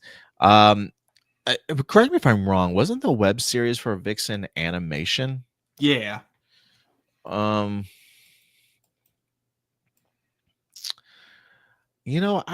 mean, what if that's the direction the Arrowverse went with instead? And could all this be realistically possible if CBS wanted to? I mean, I do think it could have been realistically possible if CW wanted to. My only fear would be, how about really pretty much about how they would focus on Vixen. Vixen's not really a well-known character when it comes to general audiences. It would be a character that you would have to do a lot of heavy lifting in order to establish, right? Like, how would you introduce Vixen into the world? Would this be before an animated series? Would they use the animated series to then launch her into her own live action stuff? I just don't know if it would gain the same traction as something like Supergirl, just because of Supergirl's popularity in regards to pop culture, of like just her relevance, how much people know of her, the name recognition alone. I'm sure I'm sure CW probably wanted to use Superman first instead of Supergirl, but couldn't. So they're like, who's the next super we could use based off of that people are, is well known, and that's Supergirl. So I don't know if it would have been as successful. And then again, that's not to say that the character of Vixen wouldn't have won people over, but I just think there's could the CW have gone that route? Absolutely. Do I but then that could also be a case of like, look, if you don't tell enough good stories, who knows how long the Vixen storyline winds up lasting. So do I think it could have been realistic? Yeah. I just don't know if it would have found the same level of success that Supergirl probably would have, though. But that's just me. Yeah, I would I would 100% agree with that. Like, I think that not only because she's not as known of a character, but like the only way to watch her series was on the CW website, which is Yeah, the not the CWC. best website to navigate. I'm just going to say, because like it is just not very, especially if you're using the app, it's not good. The interface, that is. But so maybe having her appear in the Flash and Arrow would draw more attention to her, but I don't think so. So I think it's like a mixture of name recognition and the fact that it was a web series. I don't think it would have had the same success. Like, they theoretically could have, for sure. I just don't think they would have had the success that they had with Supergirl, because again, like you said, much more recognizable name and all that kind of stuff. Yeah, I certainly could be wrong. I mean, we're just looking at things in hindsight. Again, I do think it's realistically possible that CW could have gone that route, but I don't blame them going the route that they went. I just don't know if it's as yeah, I just don't know if it's as good of a Arrowverse if It they would went have that direction. also, But I don't know, unless they gave her a live action show later on. To me, it probably would have been a bad look to have, like, the Trinity, where the two white guys are, of course, the ones that have the well-known, TV shows on the CW, but then the third, woman of color is the one who has the animated web series that no one watches, online. Probably would have been a bad look for, the Arrowverse if that was the case. yeah, I mean, I do wonder if they would have even like completely forgone the animated series and just introduced her live action wise. I probably would just take the animated series off the table, because I mean, who really watched CW Seed or whatever that app was? Yeah. So yeah, I guess it really just depends on how they would have introduced her as a character. What do you think of Sacha Baron Cohen's type of humor when it comes to movies like Borat and The Dictator, where he often plays Middle Eastern stereotype? Cohen says that his goal of portraying a stereotype is to expose people's preconceived biases and bigotry on how they view Middle Easterns. However, literally everyone I talk to always says this: I get what his intentions are, but the argument becomes counterintuitive because of portraying that stereotype. You hereby endorse that stereotype regardless of your intentions. So the best thing would be to just not do this stereotype in first place and find more productive ways to represent Middle Eastern people in a positive light, is what he hears other people saying. Mm-hmm. What do you think? What do I think of Sacha Baron Cohen's type of humor? I do enjoy me some good edgy humor from time to time. He definitely gets me cracking up. Sometimes it's just really cringy though. Like sometimes it's too cringy. Like there's sometimes like I've seen some things that he's done and I'm just like, yikes, dude. Like I can't, like I'm almost embarrassed for him and the Yeah. people. Like I can't watch it. So I can't say I'm 100% on board with this comedy, because sometimes it is hard to watch. But there are sometimes that it's just comedy gold for me. Like but I just yeah, like this is one, like this is, I don't remember if you guys recall this. This was like when he was like at the height of his Borat and Crazy Antics thing. I remember he didn't he do, or was that Tom Green? I don't know if that was, no, I think that was Sacha Baron Cohen when he was at the VMAs or the Oscars or something like that. He dressed up like as an angel and he was like flying above the crowd, and they accidentally placed him like crotch first into the face of Eminem. And Eminem was like, you saw was like just his ass and his, his junk was in Eminem's face between his legs, and Em's trying to push him off, and Eminem's like gang like picks him up and like pushes him off and like all rushes to get him out of like it's just so cringy, dude. But I couldn't stop laughing. It was just the funniest thing. That's all. But yeah. I think he's hilarious. I love the Borat movies. Although I will say he went too far with the Pamela Anderson gag at the end, like actually kidnapping her without her knowing what was going on. Like I think that they should have at the least let her know, and then had it still would have been funny, because you still would have had a whole bunch of people not knowing that this was a bit, thinking that she's actually being kidnapped. So apart from that went too far, but everything else, like, I thought was great. I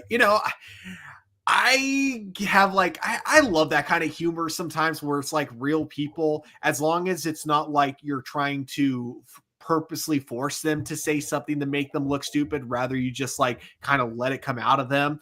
I kind of enjoy that kind of humor. I love Nathan For You. It's like my all-time favorite show. And you get a lot of that kind of humor. Although Nathan For You is a lot more down to earth compared to Sacha Baron Cohen, who goes really, really far out there. I like that humor. But yeah, I do think that he went too far for the Pamela Anderson thing. I can't speak for how people, with people from the Middle East would think about it, in terms of the stereotypes that he brings to the table. I think that sometimes it depends on the intention, but again, intention doesn't always mean you're doing the right thing. So I don't know, for me personally, it doesn't offend me, but I'm also not the kind of person who would get offended from that, because obviously I'm not the person that he's making fun of. So yeah, I think that given what we get from it, it makes me laugh personally. Yeah, I mean, he says, it's the point I'm trying to make is that it's better just to present Middle Eastern people in a more positive light without relying on stereotypical humor, and that the type of humor he relied on endorses negative stereotypes, that he becomes a hypocrite to his argument. I mean, maybe there's some, reality to that. I mean, where is he from? Is he Middle Eastern himself? I believe he's Israeli. I could be wrong. I don't know where. I have no idea where he's from. But if it's like his own people that he's, taking this from, and just kind of like adding his own level of over exaggeration to it, I'm probably a little bit more open to it, especially if it's his own people. But if anything, I think what always stood out to me was like the reception that other people kind of gave him, in a sense of like if those people, fed into their fears of him a little bit more because of the stereotype. I don't know. It's just interesting to kind of see. Yeah. Let's see here. Who else we got? Doomsday. If Chance Simpson had stayed cast as Calvin, the Yellow Ranger in Ninja Steel, how do you think this season would have been like? Still the same. I don't think it would have. I mean, maybe Calvin would have changed a little bit differently. I don't know if Chance, if he stuck around, if he would have been able to save the season, if that makes any sense. So I think it's just been the same. Who do you think was the true leader of Dino Thunder? Connor or Tommy? Personally, I think that Connor was the real leader, Tommy being the mentor of the team. That's kind of how I viewed it. Yeah, I look at the chain of command like this. You have the leader and then you have the mentor within Power Rangers. Like, yes, the mentor will usually have final say on everything, but in terms of like who's leading the missions, who's in charge of the squad, it's usually like, even when the mentor is involved in the fight, it's still usually the Red Ranger, the leader, who leads it. I mean, you get the same thing in Jungle Fury, where you have, even when the mentor joins the team, I still think that the Red Ranger does kind of lead, despite being the most inexperienced of the group. He still does kind of take the leadership. Yeah. Doomsday, if you watched all 3 seasons of Marvel What If, how would you rank them from worst to best?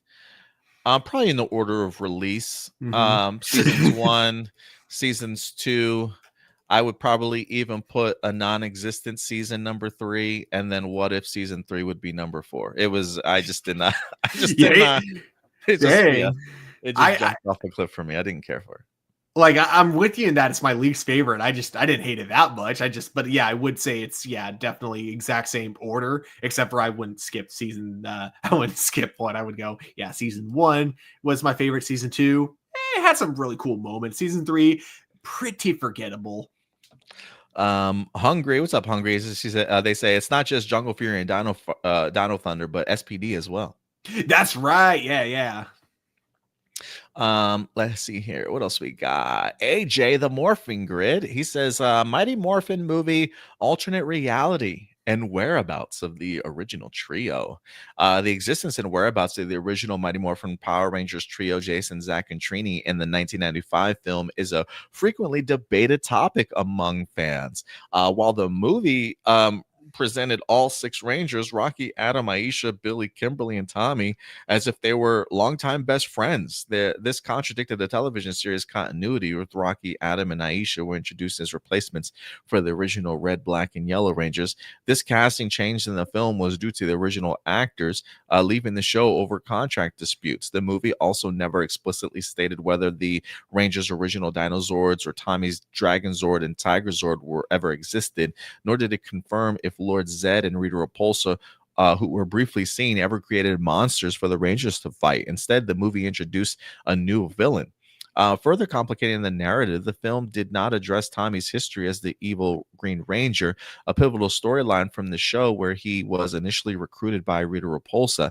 The movie's status as a separate alternate reality from the TV series made it easy to sidestep these continuity questions. However, the topic of replacement was directly addressed in the TV series a year later. In the Power Rangers Zeo episode, Mondo's Last Stand, Rocky DeSantis' insecurity about being replaced by his predecessor was clearly established when Jason returned as the Gold Ranger, reinforcing the idea that Rocky, Adam, and Aisha were indeed replacements.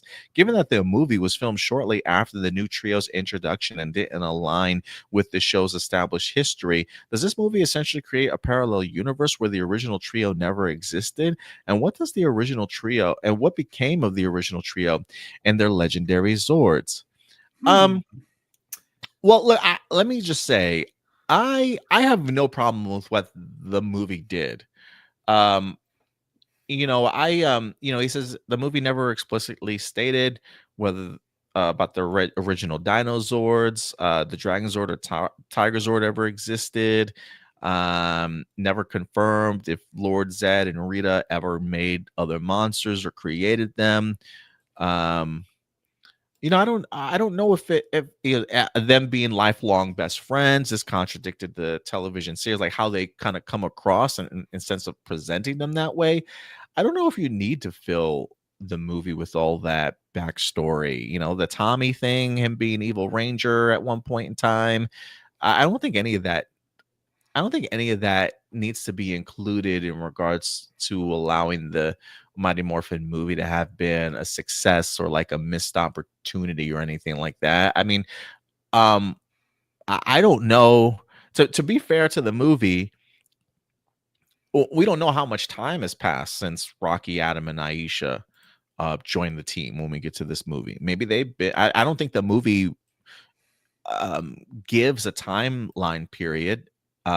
Despite maybe only seeing them a couple times in a television series, who's to say that the Mighty Morphin Power Ranger movie doesn't take place a year after the events in the television show?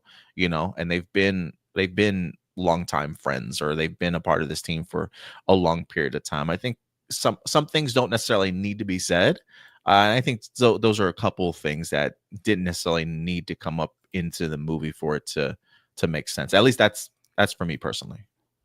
Yeah. I think addressing, even if this was in continuity with the show, I think addressing it would have just slowed down the pacing of the movie. I don't think it would have really worked to like kind of go over everything to let people know, oh yeah, don't worry, all that's still canon or anything like that. So yeah, it makes sense that the movie wouldn't have addressed it regardless of whether or not it was canon. But that being said, I do also think that like making it in its own separate universe was, it made sense at the time, I guess. Because it also meant like more than anything, it was also like it could have been used as an introduction for someone else's, first viewing experience for Power Rangers. I don't think it was mine personally, but it was definitely a movie I remember watching a lot as a kid because they had it at Blockbuster, and I used to, abuse the heck out of that VHS tape. Yeah, and I think if you went to go see the movie, you knew the Power Ranger past already. Yeah. You're already heavily invested, so. My friends call me Joseph. Representation in television and film has seen notable increase, particularly for the Asian community, following the success of films like Crazy Rich Asians, Shang-Chi, and the Legends of the Ten Rings. This has led more roles for Asian actors, moving away from harmful stereotypes like Ching Chong trope or typecast as the only smart academic. However, some feel this push for diversity can be overly conspicuous, with actors seemingly cast just to fill a quota, as seen in casting of Manny Jacinto as Anna Coleman's husband in the sequel to Freaky Friday. This stands to contrast to the original film, which relied on. This stands in contrast to the original film, which relied on the Asian stereotype of a mother-daughter duo providing magical fortune cookies. The film Olympus Has Fallen also highlighted an issue of miscasting, with Vietnamese actors incorrectly portraying Korean characters. Meanwhile, prominent YouTube creator Phil Wang of Wang Fu Productions has become a vocal advocate for Asian representation, particularly since COVID-19 pandemic, demanding that Asian actors take over Hollywood in response to increased anti-Asian sentiment. The conversation around representation also extends to the Black community. While some actors are still typecast as gang members, films like Black Panther have successfully portrayed the struggles of Black people while establishing a groundbreaking superhero. Do you believe that the recent increase in diverse casting truly reflects genuine progress in storytelling, or is it merely a superficial attempt at inclusivity? How can industries ensure that representation is authentic and avoids miscasting and new forms of tokenism? See, I think it all starts with the producer slash or writer and director. I think one problem is that like the majority of like people working in the Hollywood industry in terms of producing and in terms of writing, you know, where it all starts, a majority of them are still white, and so they're going to write what they know, or what they think they know. I should actually probably rephrase it like that. So oftentimes because of that, they'll have a script that's probably written where they don't really have ethnicity in mind when they write these characters. They only have like their arcs and that kind of stuff, but when it comes to very specific things, they're not going to be able to get it as right as someone who's actually like, you know, grown up in that kind of environment or grown up with that kind of culture. So because of that, I can see why like more diversity comes off as pandering when you put like a character who was written with no ethnicity in mind, and then you cast like, you know, let's say an Asian American to play that character, but nothing about that character, you know, that character's ethnicity is like related to the character that he's playing. I think that's why it comes off as pandering, was because of, you know, those kind of reasons. I think that if we want more diversity in Hollywood, then we want that diversity to feel organic. We need more, we need to, you know, green light more scripts written by people of color. And, you know, same with, you know, not just ethnicities, but also with women as well. I think that's like kind of the bigger thing, is those are the ones that need to be, that's what needs to like start, is we need more people who are working on these shows, producing them. Those people need to be people of color if we want to see like the actual movies themselves, including more diversity. Does that make sense? Yeah, say that last part again. Just yeah, if we want to see more diversity in terms of casting, in terms of like, you know, characters, we first need to start with more diversity in terms of you know, movies that get greenlit, and or in Gotcha. terms of whose movies get Whose greenlit. movies? Yeah. I get you. Yeah. It is interesting to me in the time period that we live in. How do I want to tackle this per se? You know, how can the industry ensure that representation is authentic? You know, sometimes I do wonder if there's like an overcorrection at times for things, you know.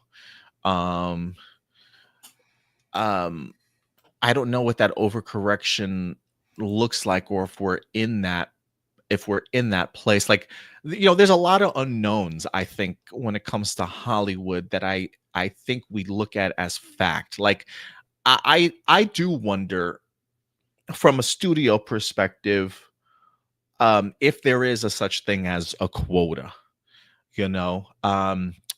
If Maybe there's a quota in the sense of like your writer's room, who you have behind the camera maybe being involved. But I do wonder if there is like a Hollywood quota in the sense of like your movie has to have a gay person, a Black person, an Asian person, a Latino person in that role, or it's not going to be made, right? Like, I don't know if it's at that point, or if there is even a Hollywood quota. And if there is a Hollywood quota, has there ever been anything that has showcased that is the case, that's what's happening? You know, maybe what overcorrection feels like for us is just everyday diversity in society now being showcased in television, and we just automatically assume because it wasn't like this before, Hollywood is just overcorrecting now they magically have this quota.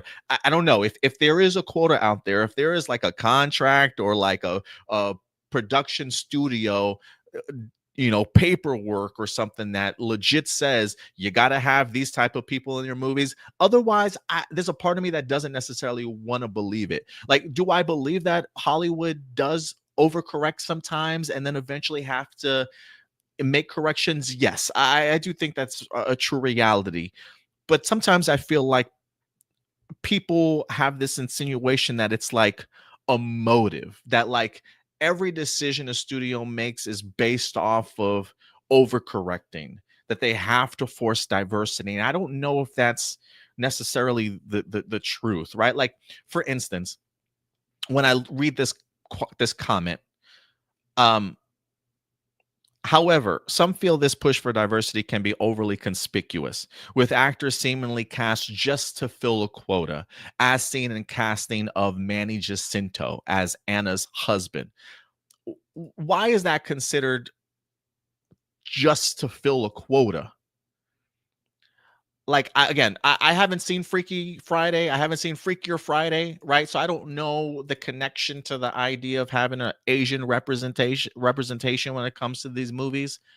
So I don't know if I want to say the casting of Manny Jacinto is just filling a quota, as it is, hey, there is such a thing as like mixed marriages, mixed relationships, right? Like, black people date white people, Asian people date Mexicans date black people. I mean, it's just diversity, right? Like, would people wouldn't complain if it was a white guy marrying Anna in Freaky Friday, but the fact that it's an Asian guy, it's like that's odd to people. So it must be a quota. Must be, hey, you got to have an Asian person in your movie in order for us to make it. Like, that just doesn't sound fair to me, in the sense that like Manny Jacinto does have a career. I don't know how big his career is, but maybe it's just the idea that, you know what, Manny Jacinto was just good in casting and auditions, and he's now got a role. And so sometimes I just think that we put our own fears, we put our own worries onto situations that are just, I don't want to say non-existent, but not as serious as people think that they are. Just because a black person was cast in something, or somebody of diversity was cast in something, is that Hollywood forcing diversity upon you? Or is it just the idea that they were just better in auditions and deserve the role? Right? Like, why is that so hard to fathom? But we have to put some sort of conspiratorial aspect about, like, Hollywood's woke and they're trying to force diversity on us. Like, we just live in a mixed race society right now. I just don't know why that's so hard for people to understand.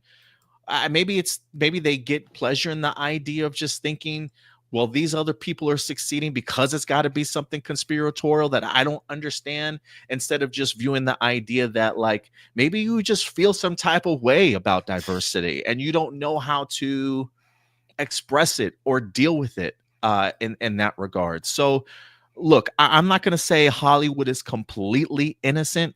I do think that sometimes Hollywood can overreach and overcorrect for things, but I got to imagine that there is some level of balance that's trying to be had, some recognition for other people out there. And I don't think it's just this agenda to take white people out of movies or whatever the case may be. I just think it's the idea that we're just paying more attention to diversity and giving everybody a chance. And if you knock it out of the park when it comes to the auditions, you know what, maybe we didn't have you in mind for the role, but you're so good, we don't, like, you actually better our script in this movie, we want you for the role. Like, why is that hard to believe, but people want to believe about an agenda? Like, it just, what have we become, Stuart? You know what I mean? Like, so I don't know.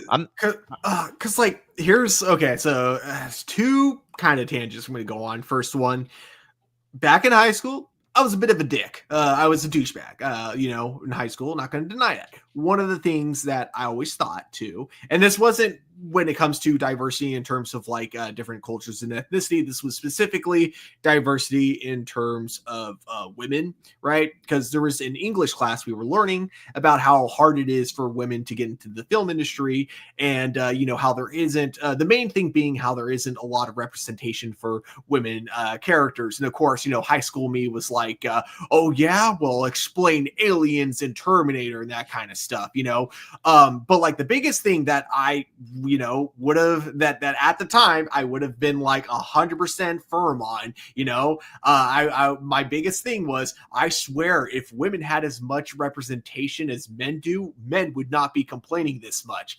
And we cut to now, and we're at this point where women and people of color do not have anywhere near as much representation as white men do. And yet white men, and not just white men, like people are still complaining about how much diversity there is in Hollywood, even though it's still nowhere near as much as you have with, white people, like, in the front, like, in the front and center of Hollywood, really. It's like they're still front and center, but like, huh? I was going to say, not even like how much representation, but like how long it's been going on for, right? Like diversity in movies have been a thing for what, like a decade, maybe 2 decades, compared to like a century of white people. And it's like, it's gone up like, just a little bit more. And then suddenly like the internet's like, oh no, woke is ruining Hollywood and all that kind of shit. It is absolutely crazy. And I think the funniest thing is how like, those are the people that try to claim that everyone else is being like a total snowflake and everything else. And it's like, you're the ones who like cry whenever like, tears. A person is, yeah, exactly. Whenever like, someone is being represented who doesn't look like you, or God forbid, pronouns in a video game. I'm sure you know what meme I'm talking about. But like, yeah, it's like, holy crap, like I couldn't have been more wrong. Like if I were to tell my high school self, like, oh no, it's much worse. Yeah, the way people complain about it is so much worse than the way women, I don't even want to say complain, I want to say women address concerns about the lack of representation. I wouldn't even say they were complaining about it. And then now it's like that they got a tiny bit more representation. Now the men are the ones that are whining about it. Yeah. So and I will say, Stuart, I just think as a white guy yourself, I think it's important for people to hear your perspective on that also, in regards to how a white man feels about diversity in Hollywood these days. So yeah, do you believe that recent increases in diversity in casting truly reflects genuine progress in storytelling, or is it merely a superficial attempt at inclusivity? Sometimes maybe, but I don't necessarily know if it's like the overall situation. And I just think it is a natural progression in storytelling, trying to reflect just what our society breakdown is in regards to who's being put on television and certainly on the big screen. If I will say, like for me, I did find myself thinking the other day, like, I do wish that my son had more positive role models on television to kind of follow suit with. I do feel like sometimes when I watch TV, maybe some of that's been undercut a little bit, and I think that's what I'm talking about when I say over correctness, in the sense that maybe they flood the airways a little bit too much at times, but there tends to be a balance or an overcorrect, trying to balance it out just a little bit more. But sometimes I just think maybe I'm in my head, and I'm sure there probably are male role models out there.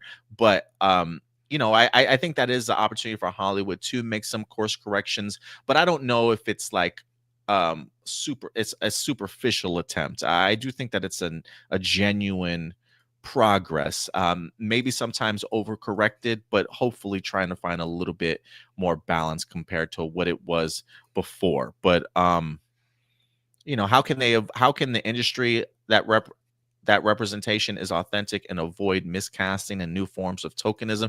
I don't know. I mean, maybe probably along what you said in regards to behind the camera, add more diversity and stuff to kind of avoid things like that, for sure. I think your idea was spot on. Yeah. The last thing I'll say is that I think that for the most part, it's kind of a case by case type thing. Cause I Yeah, do think that Disney does tend to do it not out of like, like an oh, this agenda. person, yeah, not out of an agenda per se, but out of pandering. They pander, and so that's where like their diversity tends to come from. I think a lot of times, but that's like Disney. That is not me saying that every project from Disney that has like diverse characters, oh, it's just pandering, wool crap. No, that's me just saying, yes, it's pandering. That doesn't necessarily affect the quality because Disney, that's always what they've been doing. That has been them from the beginning. So they're always pandering. That does not necessarily affect the quality of the story itself, you know?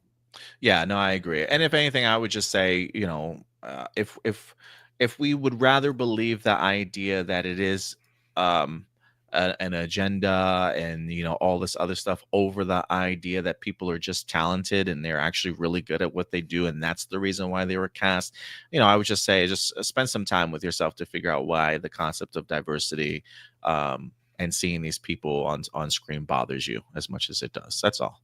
Yeah. Sam, what's up, Sam? Hey guys, and that's not to say my friend calls me Joseph who asked the question feels that way. I'm not talking specifically to you, Joseph, or anything. I'm just talking to people in general. Just watched Common Rider Zets on YouTube. Ooh, that's It was out. awesome, ever so amazing cast and the characters so much. Okay, so that he has 1 and 2. So that's not necessarily a question, but a statement.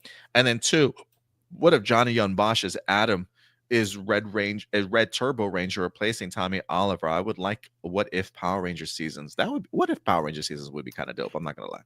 Yes. I think you have like such potential if they wanted to make like an animated What If Power Ranger series. Totally. Yeah, and as far as the Common Rider goes, I did see that they did start simulcasting, so maybe I'll give episode 1 a check. See, we'll see how it goes. Yeah, I'm definitely checking it out tonight. Peg C, what are your thoughts? Legendary linking a 3-year pact with Paramount to distribute its movies with Capcom video adaptation Street Fighter, the first out of the gate.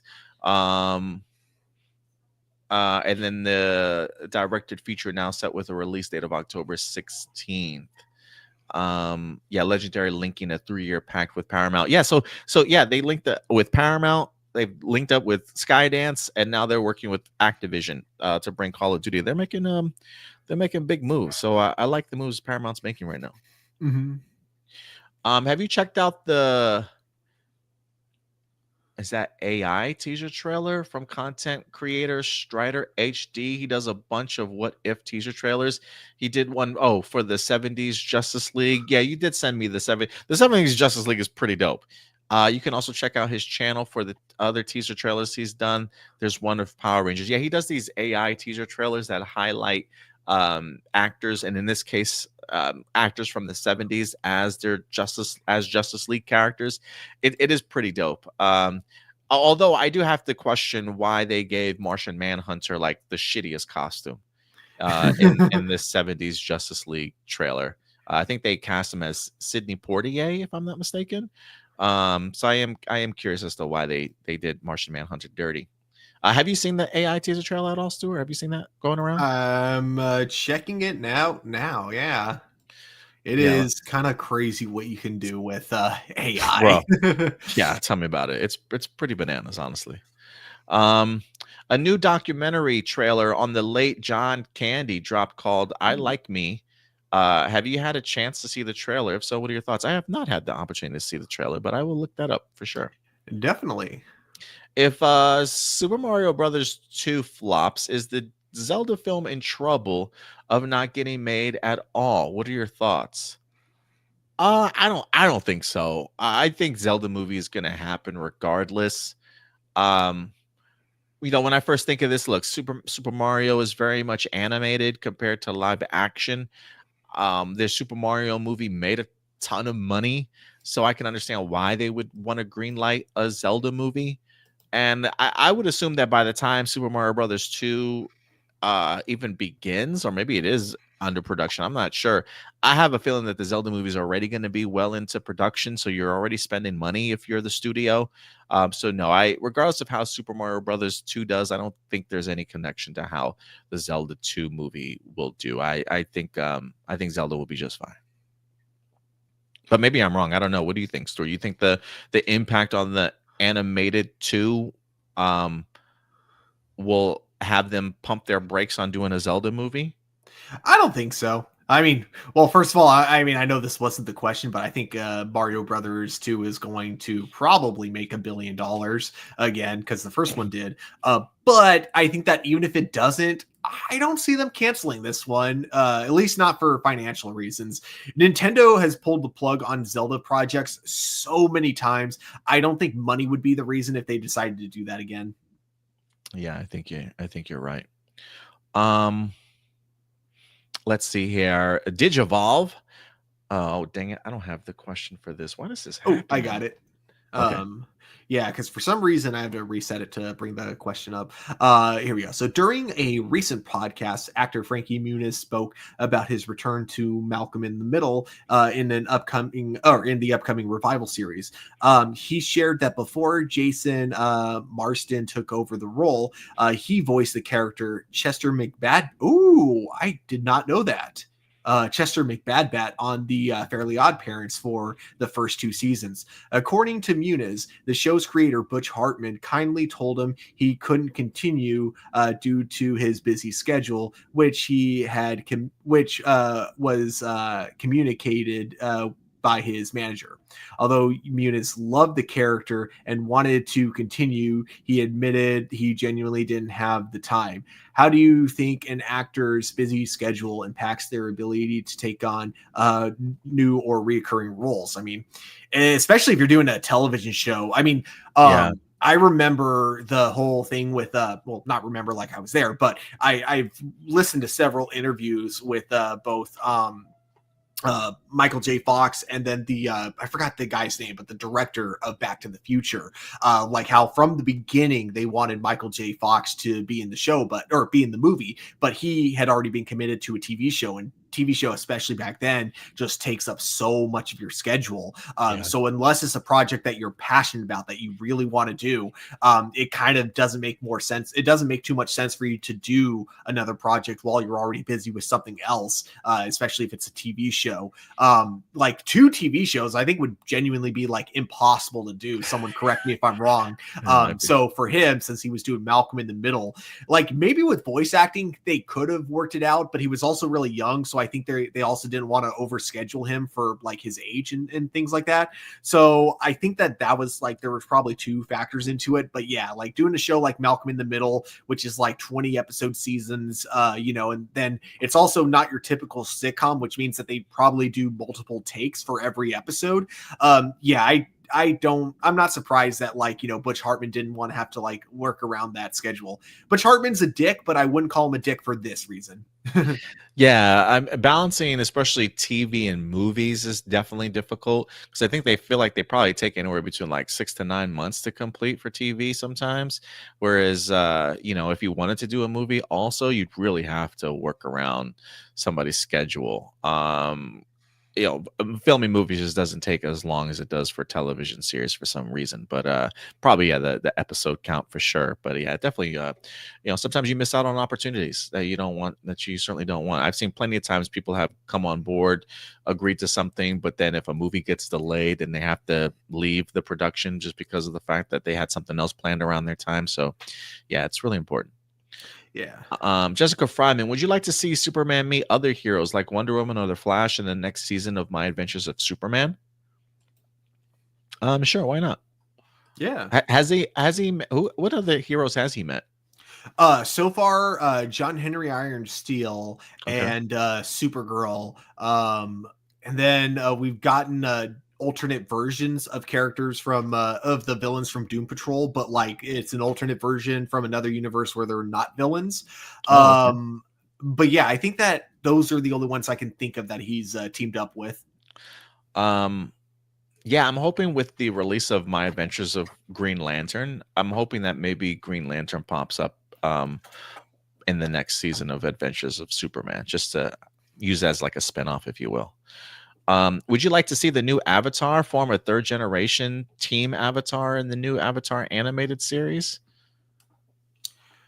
Would you like to see the new Avatar form a third generation team Avatar in the new Avatar animated series? I mean, I assume that's what they're going to do because, yeah, Avatar, both Avatar and Korra wouldn't be interesting if it was just Aang in the original Avatar and Korra in her series. Those shows would get boring, so you kind of have to have the supporting cast. Do you think we could finally get a 5th season of Young Justice someday? I don't know, Stuart. I don't know. James Gunn, like I listen to every podcast that he does about Peacemaker. As of now, he has not mentioned it. Yeah. But I will tell you what, Jessica Freeman, the moment I hear James Gunn name drop Young Justice, I will definitely be bringing it up on the podcast. And then let me see, Blossom. Hiya, remember the thought I had of a casino-based lair for the villains? How'd it be if they collect the Ranger powers as poker chips? If they steal them, that is. Oh my gosh, dude. That is actually kind of poker brilliant. Chip coin? Like not the poker chip coin. Like that's cool too. But I mean the idea of the villain, his lair being like a casino, because then it's like he's evil for multiple reasons. Like he has this evil plan of taking over the world, but he's also ripping off everyone who's like actually at the casino just trying to have a good time. Dude, yeah, you can have like he's a billionaire. We hate billionaires right now. You could have like a thing where he's like kind of subliminally mind controlling people with the actual slot machines, forcing them to like keep playing, even though most people who play are probably already broke. It'd be perfect social commentary, I think. Yeah, I dig that. Just noticed that this Kamen Rider Saber's 5th anniversary. You guys remember how it first started out? A bookstore owner turned hero. So freaking awesome. I still say he's freaking hot still, though. Toei really outdid themselves with that one. Books and swords, as well as a hottie with the same status as an author as me. That's so freaking hardcore, she says. So yeah, she loved it. What did you think of Dragon? You did the Kamen Rider Saber. You did the review for that show. Yeah, it definitely. I think like when I was reviewing it, one problem is that like I there would be some episodes where I just didn't have much to say, so I'd just be talking out of my ass. And I think but now that I've seen it all the way through and I know exactly like how what direction they were going with, I thought it was actually pretty awesome. There were definitely some weird moments in it. It definitely felt very odd pacing wise, and it definitely feels like in the very beginning they weren't sure what kind of show they wanted to be. But I think that like once it finds its footing, around like 12 13 episodes in, I thought it got really good. And then I also really loved how many characters they were and how all of them felt very fleshed out, very unique. I even love that we even have like what was his name, Ogami or something like that, where we had like a father Kamen Rider, and so his son would occasionally like kind of be there. And like I loved like how the son would just like constantly like talk about his dad like he's like the greatest out of all of them. So like there's an episode where they rescue his kid. His dad wasn't even like a part of it, but then he gives his dad all the credit. Like it was like that. It was just so adorable. So yeah, I love Saber. Let's see here. And then last but not least, Johnny Marrero. Hey, Adam, one question. Do you think Spider-Man Brand New Day will make $2 billion? Ooh. Spider-Man No Way Home. How much money did that movie make at the box office? Let me see. Was it close to 2 billion? Wait, Buster. So Spider-Man No Way Home. Oh my God. I didn't realize how close that came. Spider-Man No Way Home grossed $1.9 billion. So do you? Oh dang! Okay. Do you think Spider-Man Brand New Day will make 2 billion? You know what? You know what, Stuart? As somebody who literally just said on this show, I think we can't hold MCU movies to old standards at the box office. I think 2 billion is definitely. Oh, you know what? I don't. You know what? No. No, no, no, no, no, no, no, no, no, no, no, no, not 2 billion. I think it might. I think it's gonna make less than No Way Home. Honestly, Mhm. I think about it, it will make less than No Way Home. It will not hit the $2 billion mark. I think $2 billion is like something special, and I think No Way Home was special in the sense of getting like three generations of Spider-Man together in regards to, like, granted, they swore up and down they weren't in this movie until they find out that they were in this movie. I think No Way Home was so special in regards to bringing so many generations of Spider-Man fans together again. I just don't know if you capture that same magic in the bottle. Like that was sort of like Spider-Man's endgame, if you will. I don't know if we get back to that, but I would not be surprised to say maybe Deadpool and Wolverine numbers 1.3, 1.5 kind of $1 billion feels like a safe bet, but $2 billion, no, no. I'm going to say no to that. I'm with you there. I see it making a little bit more than $1 billion. I do not see it getting quite to the $2 billion bracket, and I think it's just because we say we don't like the pandering, but let's face it, that was kind of like the main thing that put butts in seats in Spider-Man No Way Home. Not saying that the pandering made it a bad movie. No Way Home is my favorite live action Spider-Man movie, but let's face it, the big reason it made as much money as it did was because we were getting like old school villains coming back, and then same with older Spider-Man characters, they were coming back.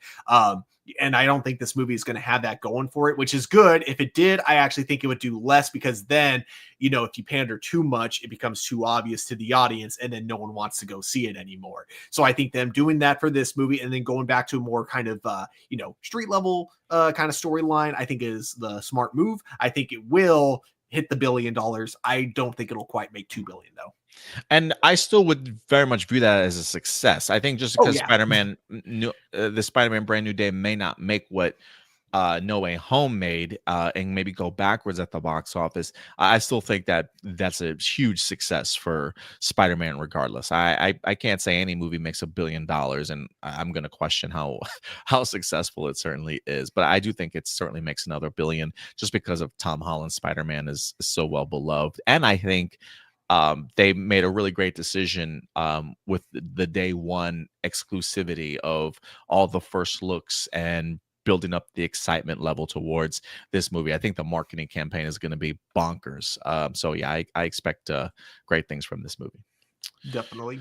But that will do it for all of our live viewer questions today. I'm just going to refresh just to make sure I got everything, but it looks like we did. All 12 comments, nothing has changed. All right. If I missed your questions, guys, I do apologize, but I do think we got everybody in here. Just some last couple comments I wanted to go ahead and bring up. What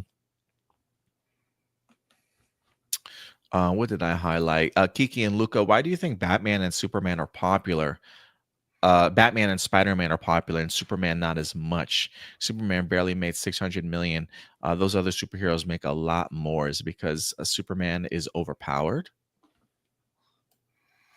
I think it's because of like the way audiences perceive Superman without like watching Superman movies. And I think it's because, or without like reading the comic books or knowing too much about any of the shows. And I think it's just because of like how he's been portrayed in movies, honestly. Yeah, I don't know. It's just like there's this weird reputation he has of just being boring. And maybe it's because people see like how powerful he is, and he automatically assume people automatically assume you can't give someone that much power and have them be interesting. But yeah, I don't know. Like it is weird. Yeah, I don't know. I don't know either. Maybe it is an overpowered thing. Spider-Man feels like a everyday guy. Batman feels like a guy that goes through PTSD and trauma. Maybe a little bit more relatable, but Superman is just strong, and I think maybe that's what James Gunn was trying to change a little bit, in the sense of making Superman a little bit more relatable, maybe not have him as overpowered as he's kind of been in the past, or portrayed at times. So maybe this is their attempt, but yeah, I think people just view Superman as kind of boring, honestly. But yeah, maybe I don't know. Putting your business hat on, Marvel has alienated some of the fan base lately. What story and characters would make fans excited across the board? I don't know. What story and characters would make fans excited across the board? I'm sure there are some storylines that haven't been adapted yet. I've still been asking for like Age of Apocalypse to happen. Maybe they could tap into like the Ultimate Universe storytelling a little bit more. I don't know if it. I would say alienated. Marvel has alienated some fans, and I would say that's mostly because of the Disney Plus television stuff. I think if they focus more on their attention to just the movies, maybe it'll allow general audience members to become sort of part of the story that's being told again. I don't necessarily know if it's a story that needs to happen or just how they execute their balancing of it's all connected type of mentality. But, like the Clone Saga would be dope to see. I don't know if that would bring fans in. Age of Apocalypse, I don't know if that would bring fans in. I don't know. What do you think? I think if anything, Marvel just focusing on the movies being the core of their main storylines, I think is really where the focus should be going forward, though. Yeah, definitely. I think for the shows, they should probably take like a more, I'm not saying make it completely disconnected, but I'm saying go kind of back to what they were doing like before the days of Disney Plus and have them be like continuity, connected, but not necessarily be like mandatory watches for when you go see future movies. I also think that like one thing that will help is we're getting the X-Men coming in. So I think if anything, Yes. they were asking about like, characters that would help hype fans up. And I think that's one thing that'll really help hopefully bring some fans back because people love the X-Men. The X-Men are timeless characters and we're getting them in the MCU and come with the X-Men comes cool storylines that we can that they wouldn't have been able to do before. I don't think, though, I will say this, I don't think we're going to be getting the Phoenix Saga anytime soon since they've God, dropped the ball on it twice now. I feel like Disney Marvel is going to be probably strategic about this. Like, okay, we can't do Phoenix Saga quite yet. Let's earn the trust of the public first. Let's make like a trilogy of good X-Men movies, and then we'll do the Phoenix Saga. Yeah, so we'll see what direction that they certainly go in for sure. As long as the script is good, they're taking creative risks and swings, but focusing on story first. Then yeah, people will come and see it. If it's good, people will eventually come and see it. Like I've seen a ton of people that are like didn't see Thunderbolts in theaters, but now that they see it on Disney, they're like, man, I regret not seeing it in the movies. Well, you should go to the movies, dog. You should go to the movies. Okay. A little bit more. Same thing with Fantastic Four. I'm sure we're probably going to hear the same things. So yeah, support your local movie theaters. Support movies in general. Go to the theaters if you can. I know it's expensive, but yeah, I think that will do it for us here today, Stuart. Everybody, thank you for all your participation, from the live viewer questions to your live comments in the chat. Kiki and Luca, thank you so much for the super chat. It certainly does go a long way. We really do appreciate it. Stuart, if people want to find you on social media, where can they find you, sir? You guys can find me on Instagram and on Letterboxd and on TikTok at TurboStew01. If anything, expect a Peacemaker episodes 1 through 3 review. We'll probably talk about our overall thoughts on the season so far. We'll probably launch that live tomorrow night, so certainly stay tuned. I'll probably try and set that up later for you guys, so definitely stay tuned in that regards. And then any other big trailer or movie reviews might drop this week for you guys also. My movie going experience for August was a little bit lackluster, so I'm trying to make September a little bit better so I can have some report cards and reviews ready for you guys by the end of this month when it comes to September movies. So look forward to that. But if you want to follow us on social media, you can do so pretty much everywhere. At TikTok over here at Hero Report, very active over there, got about 3,000 subscribers and followers, so definitely follow us there. If you're not following us on our YouTube channel, please go ahead and do so. Hit the like button, hit the subscribe button, and the bell notification, so anytime we drop brand new videos, you'll certainly know about them. And then if you want to find us on social media, right down here below at A Plus Opinions, very active everywhere, especially on our Facebook page. That's where we update daily for you guys, news articles, discussion topics, posters, trailers, behind the scenes stuff. We keep you posted all week long, and then we take 6 topics from there and we talk about them here for you guys at the end of the week. But that will do it for our stream here this week. We'll certainly see you guys next Sunday. And in the meantime, do us a big favor as always. Take care of yourselves, take care of each other, and keep it A+. We'll talk to you guys later. Bye.